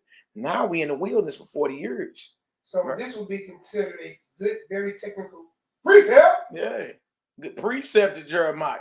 All right, you want to accept what went down in Egypt? All right, well, what about in the wilderness? Well, we sacrificing to the Most High in the wilderness. Right. If the answer is yes, why is he asking the question? Because after all, you got your whole priesthood in the wilderness, didn't you? Exactly. Then you got all the offerings and the slaughterings and the water basin. You got all of it in the wilderness, right? Yeah. I mean, at least that's what you read in the Bible. You got that, and it's written in there. That's what we got, right? Yeah. Well, Amos, what the Most High is asking through the mouth of Amos, was it to me you was offering sacrifices to? Either that mean you thought you was worth offering sacrifices to him, and it was to another god, or you never offered it to him. You wasn't sacrificing in the wilderness. This can only swing two ways. Either you was offering sacrifices and you thought it was going to the Most High, but the Most High like, that ain't me. Or we never did it or offer sacrifices at all in the wilderness. We gotta say yes based on what we read. Yeah. We gotta say yes. Yeah. So now you see there's a different thing Okay. going on. Okay. Verse Something else must be going on while you asking this question. Exactly. Verse 26. Go ahead, Doc. But ye have borne the tabernacle of Molech. Of your Molech. Of your Molech. After we talking about the wilderness, right? For 40 years. But he's saying the tabernacle that you were carrying. Or the worship you was carrying. Or the worship you was carrying. Or the things you were sacrificing were going to Molech. Your Molech. And Shion. Your images, the star of your God, which you made to yourselves. And you mad at us for reading and what Christ was telling you, you have been worshiping two different gods. Yeah, you worship your father, the devil. You did that before. You've been sacrificing. I just thought you was living under the banner of your own hand. Why in the wilderness? Must not be. Good Lord. And you see why these men mad foaming at the mouth. Look, I could see why they would want to kill Mashiach, bro. It make all the sense in the world now. Because you got an established system that men swore up and down was going and was in reference to the God of heaven and earth, and it wasn't. Hey, look. All the lies, father the devil. Hey, bro. I did not command y'all. I ain't commanded.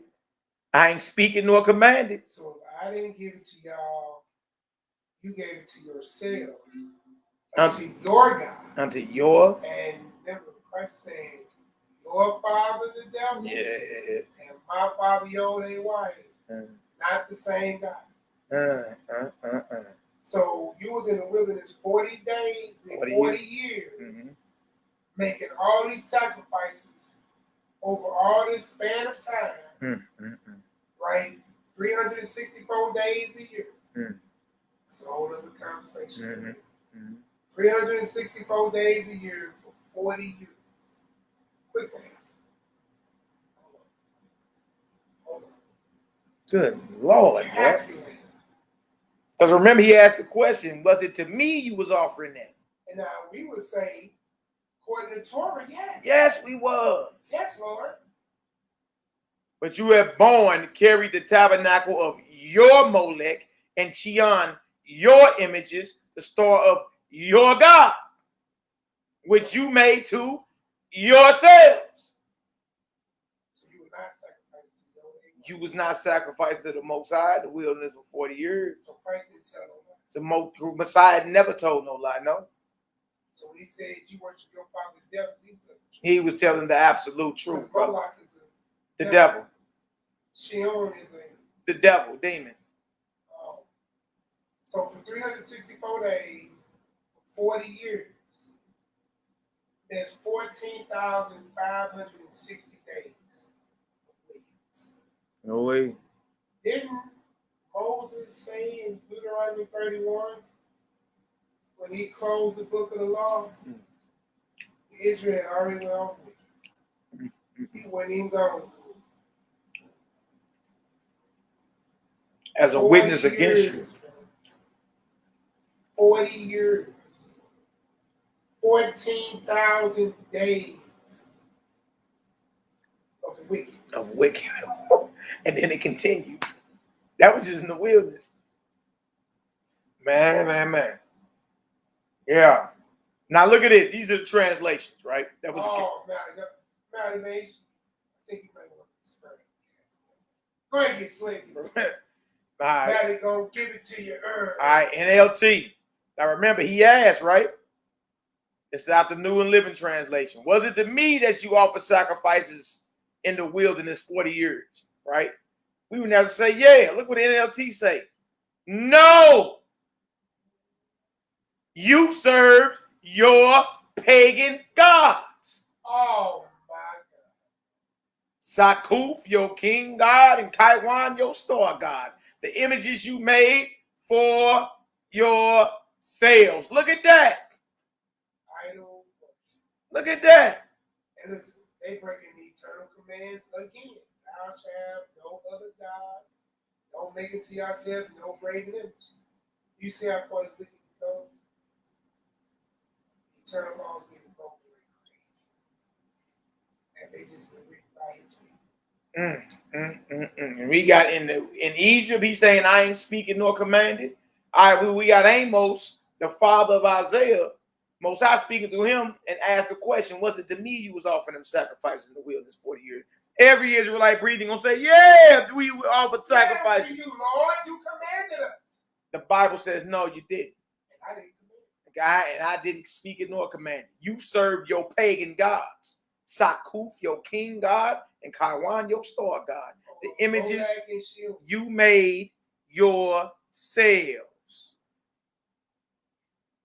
But they mad at us for bringing this out. Wow. So listen, so if you was in there making sacrifices, tabernacles, what you claim was the YHWH was really two groups. Molech and Shion, or the other names they go by, right? That means all the meat that you were bringing into your tabernacle in the wilderness for 40 years was to pagan gods. That proves that's why he don't want that. And you see why the Nazarenes never consume. Never consume. So all this time you're so far off from me, giving over to your pagan gods while you were in the Hey man. Hey, I know it's a hard pill to swallow. I know. And listen, wonder why Christ came again. Told us that's gonna be good. It should be no sleep tonight. People should be up there pounding in their head. What in the world have I got myself into? Was that on the old Ice Cube? What the hell have I got myself into? Right, exactly. Read Hosea 8 for me, y'all, 11 through 13. And then we'll do the Leviticus 17 and Deuteronomy. And let's get on about it. Let's pray on up. All right. Peace, abundance, blessings, love, light, healing to everybody that's listening. Shout out to the haters, jaw jackers, and naysayers. Pharisees and Sadducees in the modern day. Pharisees, Sadducees, and wannabe scribes. Of the modern day. That spirit is still alive. Mortal enemies. Hosea 8, 11 through 13. This is drive it on. Show you because the sacrifices and the flesh eating, one and the same. All right. And y'all, again, we be fair. We ain't telling you you're not reading these things in the scripture. But you know, God tried to check you a long time, many times. Yeah. It wasn't me that gave that. It wasn't to me that it was being done. So every meat offering that was brought to the Levites under the banner of Leviticus 11, Deuteronomy 14, was for the pagan gods. And we about to read in Leviticus 17. That's why, all right. So we about to go to Leviticus chapter 17 to show for all those who claim they eating quote unquote clean flesh. No, you're not, because you're not even dealing with it according to the way a priest is supposed to have his hands on that quote unquote clean flesh as you throwing down your throat. And that if you're going by the fleshly laws. And it's even worse what you just found out is that the portion of percentage that they're supposed to give to YHWH'S ain't going to it was going to a whole other pagan god. Oh wait. That you made yourself. Yeah. So that whole meat system was to a pagan deity. Yeah. So what Messiah even did? Messiah don't need no flesh. Ain't imagine nobody get no sleep. Right. He's the sinless one. What you mean? Not at all. You dig? Especially everything outside Genesis 1:29. Man. What are people saying? Todah, Khan, brother. Todah Yah for this truth. Boom. All of it, man. Hosea 8. Yeah, 11 through 13, brother. Because Ephraim has made many altars to sin. Altars shall be unto him to sin. Ephraim or Ephraim meaning the northern kingdom. All right, Israelites, right? But made many altars to what? Sin. So, all right, so what's sinful? What's sinful that's going on the altars? Go ahead. I have written to him the great things of my law, but they were counted as a strange thing. Yeah, the great things of the law is the eternal Torah, what the Most High wrote with his finger. And in the eternal Torah is thou shalt not murder, thou shalt not kill. All right, y'all, that also includes animals. Think about it. Why they got to die because you sinned, or why they got to die because you hungry? Verse 13. Look at this. Sacrifice. They sacrifice. They sacrifice flesh for the sacrifices of my offering and eat. Hold on. What? They sacrifice flesh for the sacrifice of my offerings and eat it. But YHWH accepted them. He don't accept it. He don't accept it. The eating of it or the sacrificing. He don't accept it. Now he remembers their iniquity and visit their sin. They shall return to Egypt. Not going against Deuteronomy 28. Because they went into captivity. And what we just got through reading, right, in Hosea, they was going back toward the north. Amos 5. They should go into captivity beyond Hosea. They should go into captivity beyond Damascus. Yeah. Or beyond Babylon. And when we read in those homilies, it tells us you thought they would learn by Yeah. You don't ever learn by these sacrifices and eating of this flesh and me burning down the temple. Yeah. That they would figure out what they was doing. That we ain't. Exactly. Exactly. Our people still that. Yeah, Negroes, I keep sending you to captivity. I keep burning down your thing.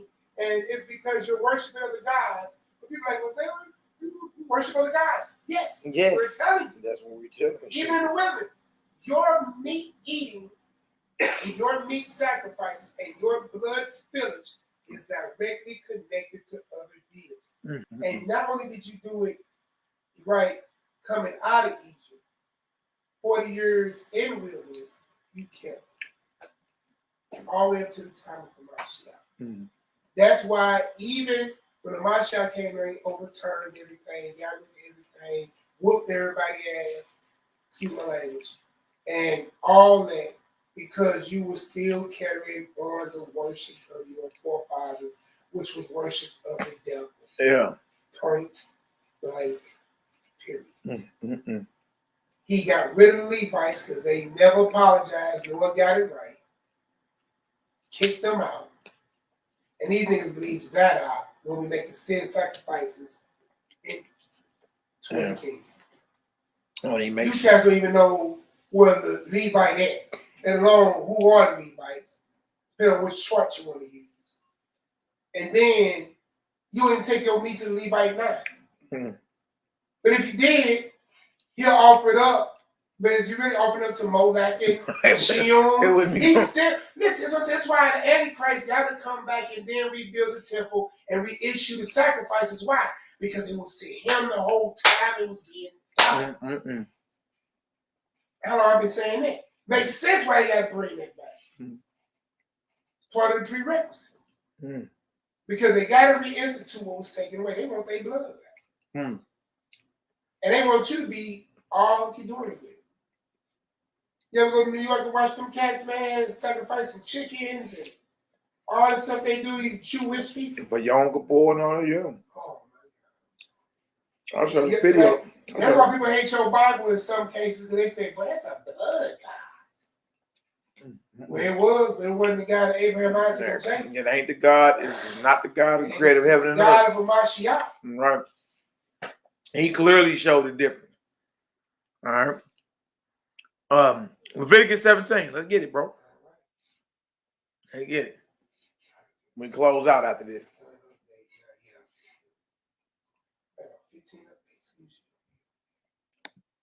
All right, Leviticus 17 and 1. Mm-hmm. And YHWH'S Come on. spake unto Moses, saying, speak unto Aaron and unto his sons and to all the children of Israel. Okay. It's not just the not just the Levites, all the children of Israel. Go ahead. And look, after what you just heard and learned, it's like you went in line pen of the scribe. Man, look, there are things written that the Most High say, they saying, thus saith the Lord, and I didn't speak it. That's all in the scripture. Really? Well, how you discern that, brother? Because he told the prophets, which were his mouthpiece, and all you Israelites, can you believe in the prophets? Well, believe. Right? Said that, look at this. And he said unto them, this is the thing which YHWH has commanded, saying. Mm-hmm. Here we go, y'all. What man soever there be of the house of Israel that killeth an ox or a lamb, come on, or a goat, come on, in the camp, or that killeth it out of the camp, inside the camp or outside of where we all gathered. There ain't no excuses, because either it's in the camp or it ain't. Right now, according to a lot of Israelites, ain't an ox, lamb, and goat, quote unquote, lawful flesh. All right, so we dealing with lawful flesh here. That was being sacrificed to Moloch if you was really read, or Shion, or your pagan gods. What? Look. Story gods. Right. But trip off this. We going here to show the people that if you claiming you keeping the flesh laws, you have to do then you got to be doing this. This is what you supposed to be doing. I'm gonna tell you that you taking your stuff to the page. Yeah, no doubt. I mean, that's where we at. We understand that. Yeah. But what we showing that these men are hypocrites. They But are. the very laws, very core. yeah, the very laws y'all claim y'all keeping and got the right to chew on dead animal flesh. Why you ain't doing this? Why you ain't doing this? In the camp, outside the camp, right? So that's everywhere it's covered. Go ahead, verse 4. And you got Leviticus 11 and Deuteronomy 14 in the wilderness, didn't you? Yeah. Well, you got Leviticus 17 in the wilderness too. Yeah. Verse 4, what did it say? And bring it not unto the door of the tabernacle of the congregation. To the door of the temple. You don't bring it to the door of the temple, right? With a priest or in the outer court offering the flesh for a sacrifice. We know who they sacrificing to now. But you had to follow this. Go ahead, Hebrew. To offer an offering unto YHWH before the tabernacle of YHWH, blood shall be imputed unto that man. None of you men that's chewing on the dead flesh of animals are doing this. So blood is being imputed. Blood is imputed. You shed innocent blood. You're murderers. All right. Well, I didn't kill it. Well, yeah. Yeah, absolutely. Absolutely. You would look, they in violation of their own law. Now, the very law they claim they keeping, they in violation of it. Blood shall be imputed unto that man, meaning you're guilty of shedding innocent blood. What else to say, bro? He has shed blood. Mm-hmm. Oh, well, there you go. And that man shall be cut off from among his people. Facts, bro. Facts. You cutting your own throat. You cutting your own throat. So no, it ain't no whatever sold in the shambles, eat it, no ask no questions for conscience sake. Paul wasn't quoting Torah when he said that. Why y'all think during the time of the Maccabees when the temple was under attack, guess what the brothers ate? Herbs. Herbs. Because if it ain't no priest to bring anything to, if you're going by the laws of the flesh, if there ain't no priest to bring anything to, then guess what? You in violation if you chewing on flesh. Go ahead, Nehemiah. And the priest shall sprinkle the blood. You in verse 5. Sorry. Go back. Unto the priest and offer them for peace offerings. You in verse 5 to the end of the children of Israel. Leviticus 17 and 5. Okay, so like everybody, my bad. To the end that the children of Israel may bring their sacrifices. There they go. Mm-hmm. Not some, but the children of Israel. Mm-hmm. They bring their sacrifices, plural, which they offer in the open field, whether it's in camp or out, even that they may bring them unto YHWH, unto the door of the tabernacle of the congregation or temple, unto the priest, Levite, and offer them for peace offering unto YHWH. So according to the flesh laws, for men that claim they're going by the flesh laws and eating clean animal flesh, which is an oxymoron, all you got to do is ask them this. Has a priest, has an ordained Levitical priest had his hands on it? Yes, it's kosher. And if it hasn't had, and if they haven't had their hands on it, then according to the very laws that you claim you keeping, you in violation. You are guilty of shedding innocent blood. Look, regardless if you killed it or not, because you're about this. Every person that partook or chewed on the so-called lamb that was killed didn't kill it, because everybody's not a hunter.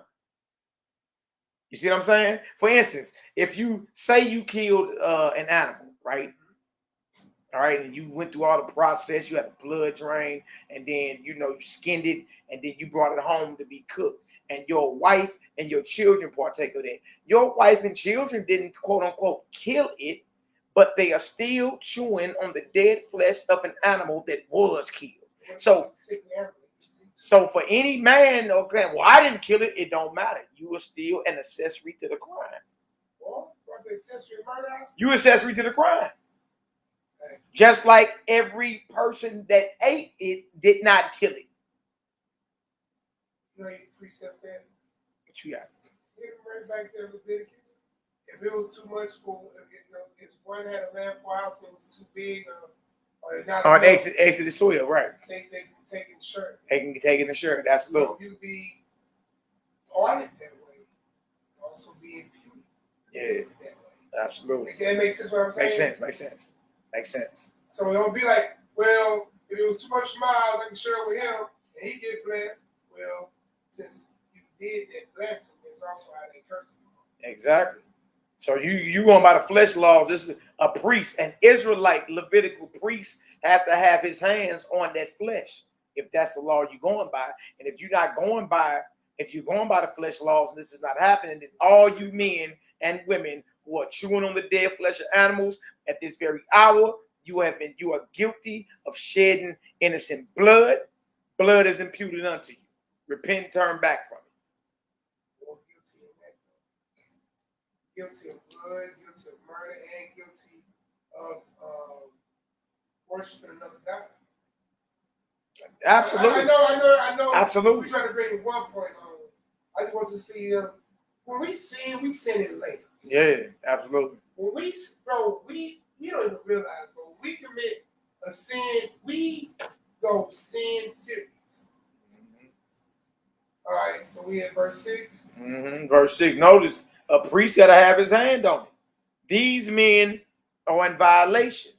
I was talking to a brother the other day. I said, look, set a priesthood up. I mean, I knew he wasn't going to do it. He thought, oh, man, ain't nobody about to do all that. I said, exactly.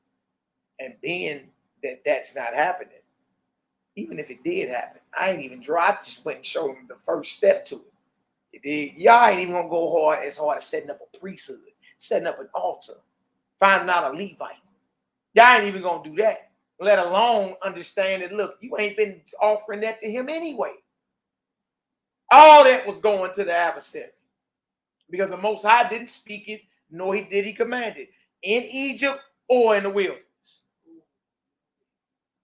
Who you thought you were sacrificing to, you wasn't sacrificing to. That's so serious. This should be that class. Now, how far you want to go down? You know, this is how you be running. No, I mean, we all good. We good right there? We good. We just jump down to verse No, we need 9. No, you know what? Let's read down. I know we need to do 13 too about whoever hunted. Yeah, it's kind of where I'm at. Because see, I want to let you know even the strength, so you can't blame that on the fact that I brought it from the butcher. Right. You kind of I got you. Where we at, 9? We at that verse 8 is what I'm talking about. Verse 8? Yeah. I'm going to skip y'all just for time's sake. We had to midnight. 4, 8 o'clock in the morning.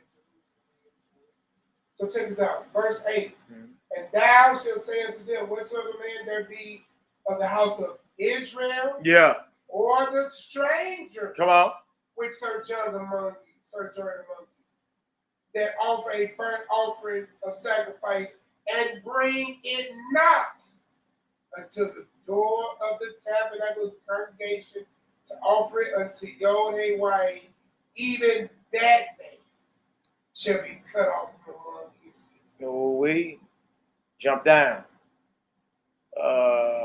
13. And whatsoever man that be of the children of Israel, or of the strangers that sojourn among you, which hunted and catcheth any beast or fowl, and that may be eaten, he shall even pour out the blood thereof and cover it with dust. For it is the life of all flesh, that the blood of it is for the life thereof. Therefore, I say unto the children of Israel, ye shall eat the blood of no manner of flesh, and for the life of all flesh is in the blood. Therefore, whosoever eateth it shall be cut off. And after you love y'all steaks raw or medium rare. Oh, wait. And I remember Malaki this one time where it was sent out to take. Now to be over, but we throw some bombs. They say, hey, bro, can you cook the blood out of me? I said, yeah, boy, you get that roasted toast down. This boy sent the whole dang on article. Hey. The meat is made up of blood, fibers and everything. You can never cook blood out of it. All right, Deuteronomy 14:27. One verse. Remember, he said you got to bring it to the priest at the doorway of the tabernacle, right? Remember, he said that. And this is why. You cannot neglect the Levite. And this go back to Maccabees where Malachi was at earlier, right? So when they was going to deal with Macabee and his family, there were Levites that were not directly in Jerusalem. There was Levites in every city or gate. That's right. So there was a Levite in those days. So when they came to try to do the abominations to the altar, you know what I'm saying, where the house of Macabee and it was at, the Israelite got heaven to it. Exactly. And so wherever Israel was at, there was always a Levite. Because Levites supposedly didn't have any type of inheritance. And look, all right. So for us, here in St. Louis, and I'm saying this, you know, being facetious, I'll be honest, out the gate. We got a Hebrew who always been around, you know, from the old assembly and rocked a little bit. Always throw up the threes, Labanai, who on a lot of videos after we came out with this, on with my horrible call, you know what I'm saying, speaking against what we talk. Is he? Is he? Boy, he's a reader from a horrible call. Oh no, Labanai, stop it. He's the reader from a horrible. Boy, you know you supposed to holler at us. Like we can quickly get this done. Yeah, he's a reader. I know you ain't allowed Mahar to put a battery in your back. Oh, he got it. Do it? What? Wow. Oh, I ain't know that. Yeah, I ain't know that. Labanai, you can check in. We can clear this up real quick. Should we know you working on the Shabbat? We can clear this up real quick. Hey, look, the Levite, that's a Levite. He's a recognized Levite by the brothers that I know. He's a self-proclaimed third tribe rock. Why ain't nobody take that brother to me? There's a Levite within the gates of St. Louis. All right. Why ain't nobody taking that brother to me? Why he ain't offering up? You know what you heard? Oh man, crazy did away with the sacrificial system. Oh, he did. Oh, he should be. He took away the meat eating So system. he did away with the slaughter of the flesh, huh? So the meat eating system is gone. Listen, man, it's all or nothing, man. Remember it says if you indebted to the whole law. If you're gonna run it, you gotta get indebted to the whole thing. Come on, man. Men know that. Deuteronomy 14:27. Remember, the priest got to have his, for y'all to claim y'all keeping flesh laws, the priest got to put his hands on it. If he don't put his hands on it according to the law that y'all claim y'all following, then you're guilty of bloodshed. You understand? And what you throwing down your throat is unclean according to the law that you follow. And you're cut off. And you're cut off from the people. Deuteronomy 14:27. What does it say, Hop? It says, and this is the dietary law. Mm-hmm. Yeah, the exact chapter. This is the dietary law. Deuteronomy 14. Yeah, this is where you go to justify your meat. Thou shalt not eat this, the hart, the roebuck, and all that, and the swine. These ye shall eat. Okay, let's get on down verse 21 then, or 27. It says, and the Levite. So this is part of the dietary law, y'all. Deuteronomy 14 is one of the verses in the dietary law that everybody, or the flesh laws everybody claim they follow. But you forgot the part about the Levites. You got to bring the Levite his portion. The Levite got to put his hands on it. The Levite got to ritualistically handle this so-called flesh so it can be ceremonially clean. If you going by the flesh laws. None of y'all doing this. Y'all know y'all going off, man, because y'all brothers ain't bringing that brother his 10%. That's why he probably up the street working on the tax. Probably working right now. Go ahead. Deuteronomy 14:27. Say what? And the Levite that is within thy gate, thou shalt not forsake him, for he has no part, no inheritance with you. So the Levite, when it says not forsake him, it means not neglect him. Can't neglect him his 10%. Yeah, he get his portion. He got to do a ritual. And he has to do a ritual over this flesh that you claim you throwing down your throat. And ain't none of that happening. All y'all in violation. You stranger. According to the law, the flesh laws y'all claim y'all keep. So you are a sinner. You're being charged and imputed. Yeah. What is imputed? Yeah. with bloodshed, which is murder, and you're breaking the law of meats by not taking to a meal. According to the flesh laws that you claim you follow. We don't follow the flesh laws. We don't eat the flesh. We don't eat the flesh. We're totally against it. And the sacrifices. Yep. So we deny the vote. Yeah. Properly so. Yeah. Because they were never given. They were not given. Or commanded. Or commanded by our Father. Maybe your Father. Maybe your Father. Like not our Father. You know what we can say like that. Yeah. Yeah, maybe your Father did. Yeah. Look how you looking right there. I think they got it. If y'all got some understanding, give us a Yahoo up in the chat. We about to go ahead and pray on out. All praise and glory now to the Most High. If you have something else you want to do. That's it, brother. If you want to, I mean, we did it. That's basically it. Yeah, we did it. Again, listen, there is always more, y'all. Mm-hmm. You know what I'm saying? Like, these are the places I can go. Plenty of spots. Plenty of spots. Deuteronomy 12:19. For y'all that don't know, as a matter of fact, see if I can post this. We got this. New channel alert, new channel alert. All right, y'all go there and y'all subscribe, YouTube and Tripping With Us. I just put it in there under Melchizedek Media LLC, Folk Tribe Music. Let's put that in there. All right. So y'all make sure y'all check that out. I'm getting a whole bunch of Yahoos, all praises. Hey, Nehemiah want to give one more. Yeah, you can get one more, bro. Go back two chapters. Go to 12. We're going to Deuteronomy 12 next, y'all. And just quick 18, 19, come out. One second. Make sure. There's There's plenty. There's plenty.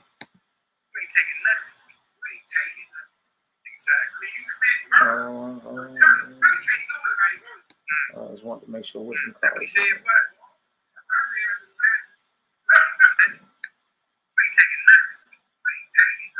Hold on, y'all.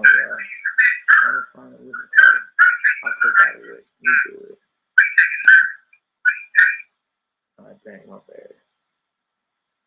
Okay, yeah, it's on there. It's the pinned comment. I want to make sure it's on there. All right, y'all. So you look, if you're on Facebook, look at the pinned comment at the top of the comment section. We got new channel, SECT of the Nazarenes, Honor Humility STL. All right, on the regular Honor Humility channel, they've been giving us strikes. We one strike away from it being permanently removed. So we can't get another strike up until November. I think it's like 1st or something. Yeah. So what we doing, we just, we got to upload all our Nazarene teachings on this new channel. Y'all go there, y'all subscribe, y'all share. We're going to go ahead and build a subscription up over there. Probably put up a couple more channels too. And just be managing about 5 channels at one time, constantly throwing content up. You know what I mean? That's how we're going to have to rock. We're going to have more than one channel. Yeah, absolutely. Absolutely. From here on out. That's just what it's going to have to be. All right. All right, Nehemiah, I want to share one more. All right, let's do Deuteronomy 12, brother say. 19. Read the whole chapter, but just 18 and 19. Because if you read 17, it talks about thou mayest not eat within thy gates the tithe of the corn, the wine, the water, stage, box.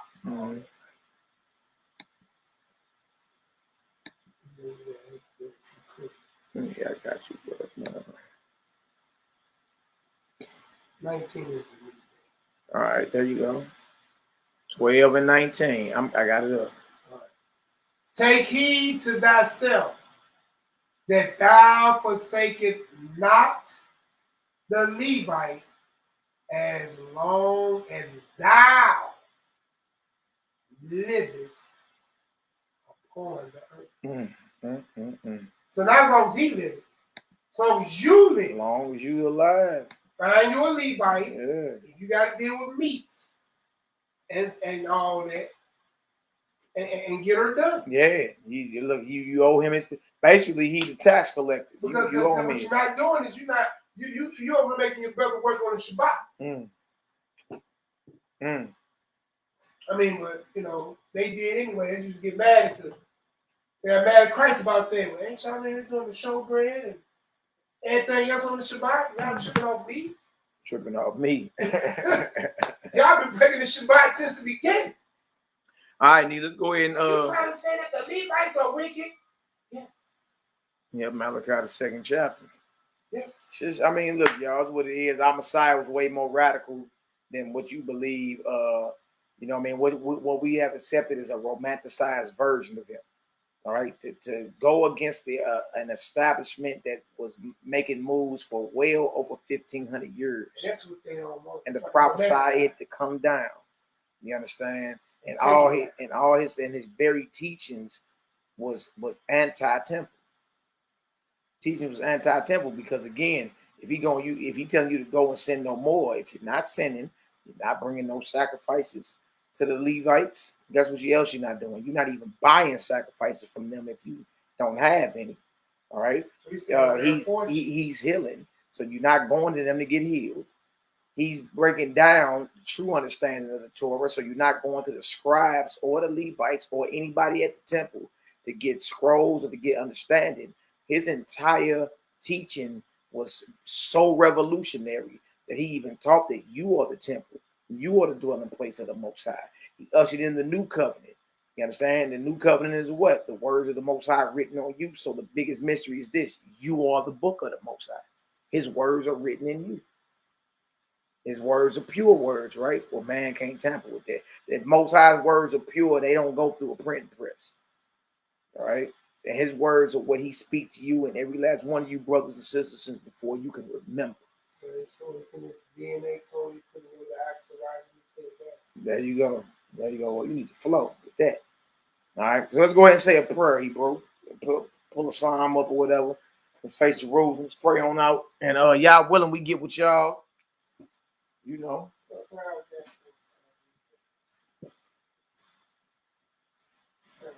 Psalm 110. With the Most High's permission. Might as well be. I'm trying to tell them. There's 2 priesthoods too. Ooh, bro. There's a priesthood to their father the devil. And then there's a priesthood to your own. And the Most High called his priest Melchizedek and everlasting. Your father. We might talk about that more tomorrow. Is that resonating your spirit a little bit? Yeah, absolutely.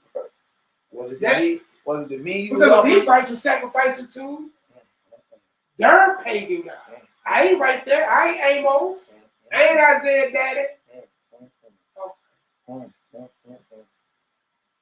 Wow.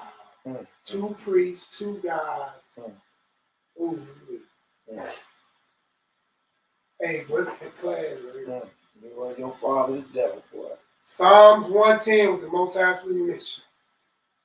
YHWH'S said unto my master, sit thou at my right hand till I make thine enemies thy footstool. Yahweh shall send the rod of thy strength out of Zion. Rule thou in the midst of thine enemies. Thy people shall be willing in the day of thy power, and in the beauty of thy holiness. From the womb of the morning, thou hast the dew of thy youth. Yahweh has sworn, it will not be kept. Thou art a priest forever after the order of Melchizedek. We don't repent of. Oh, I mean, ain't no evil. We need no regrets. No mistakes. No mistakes. Yahweh at thy right hand shall strike down kings in the day of his wrath. He shall judge among the heathen. He shall fill the places with the dead bodies. He shall wound the heads over many countries. Verse 7. He shall drink of the brook in the way. Therefore shall he lift up the head. Hallelujah. Say la. Oh, yeah. Excellent chop station, bro. I think that became a class. Yeah, that was a chop station. Yeah, that chop session became a class. Became a class real quick, didn't it? Man, hallelujah. All right, y'all. Peace, love, light, and healing. We about to check on up out of here. I wish I could be with him. I'll be like on Facebook. September 20-something, Nehemiyah, I'll be back on. Again, y'all, go ahead and subscribe to the new channel. It's pinned at the top of the comment section on Facebook. It's in the description section of the video. And also Nehemiyah emailed it out. I'm about to start rushing a lot of our content over that way. Pray for us as we continue to pray for y'all. Thank y'all for all y'all prayers. Thank y'all for all y'all support. Israelite by blood, but Nazarene by faith. You know what I mean? Strap it back up, long live the king.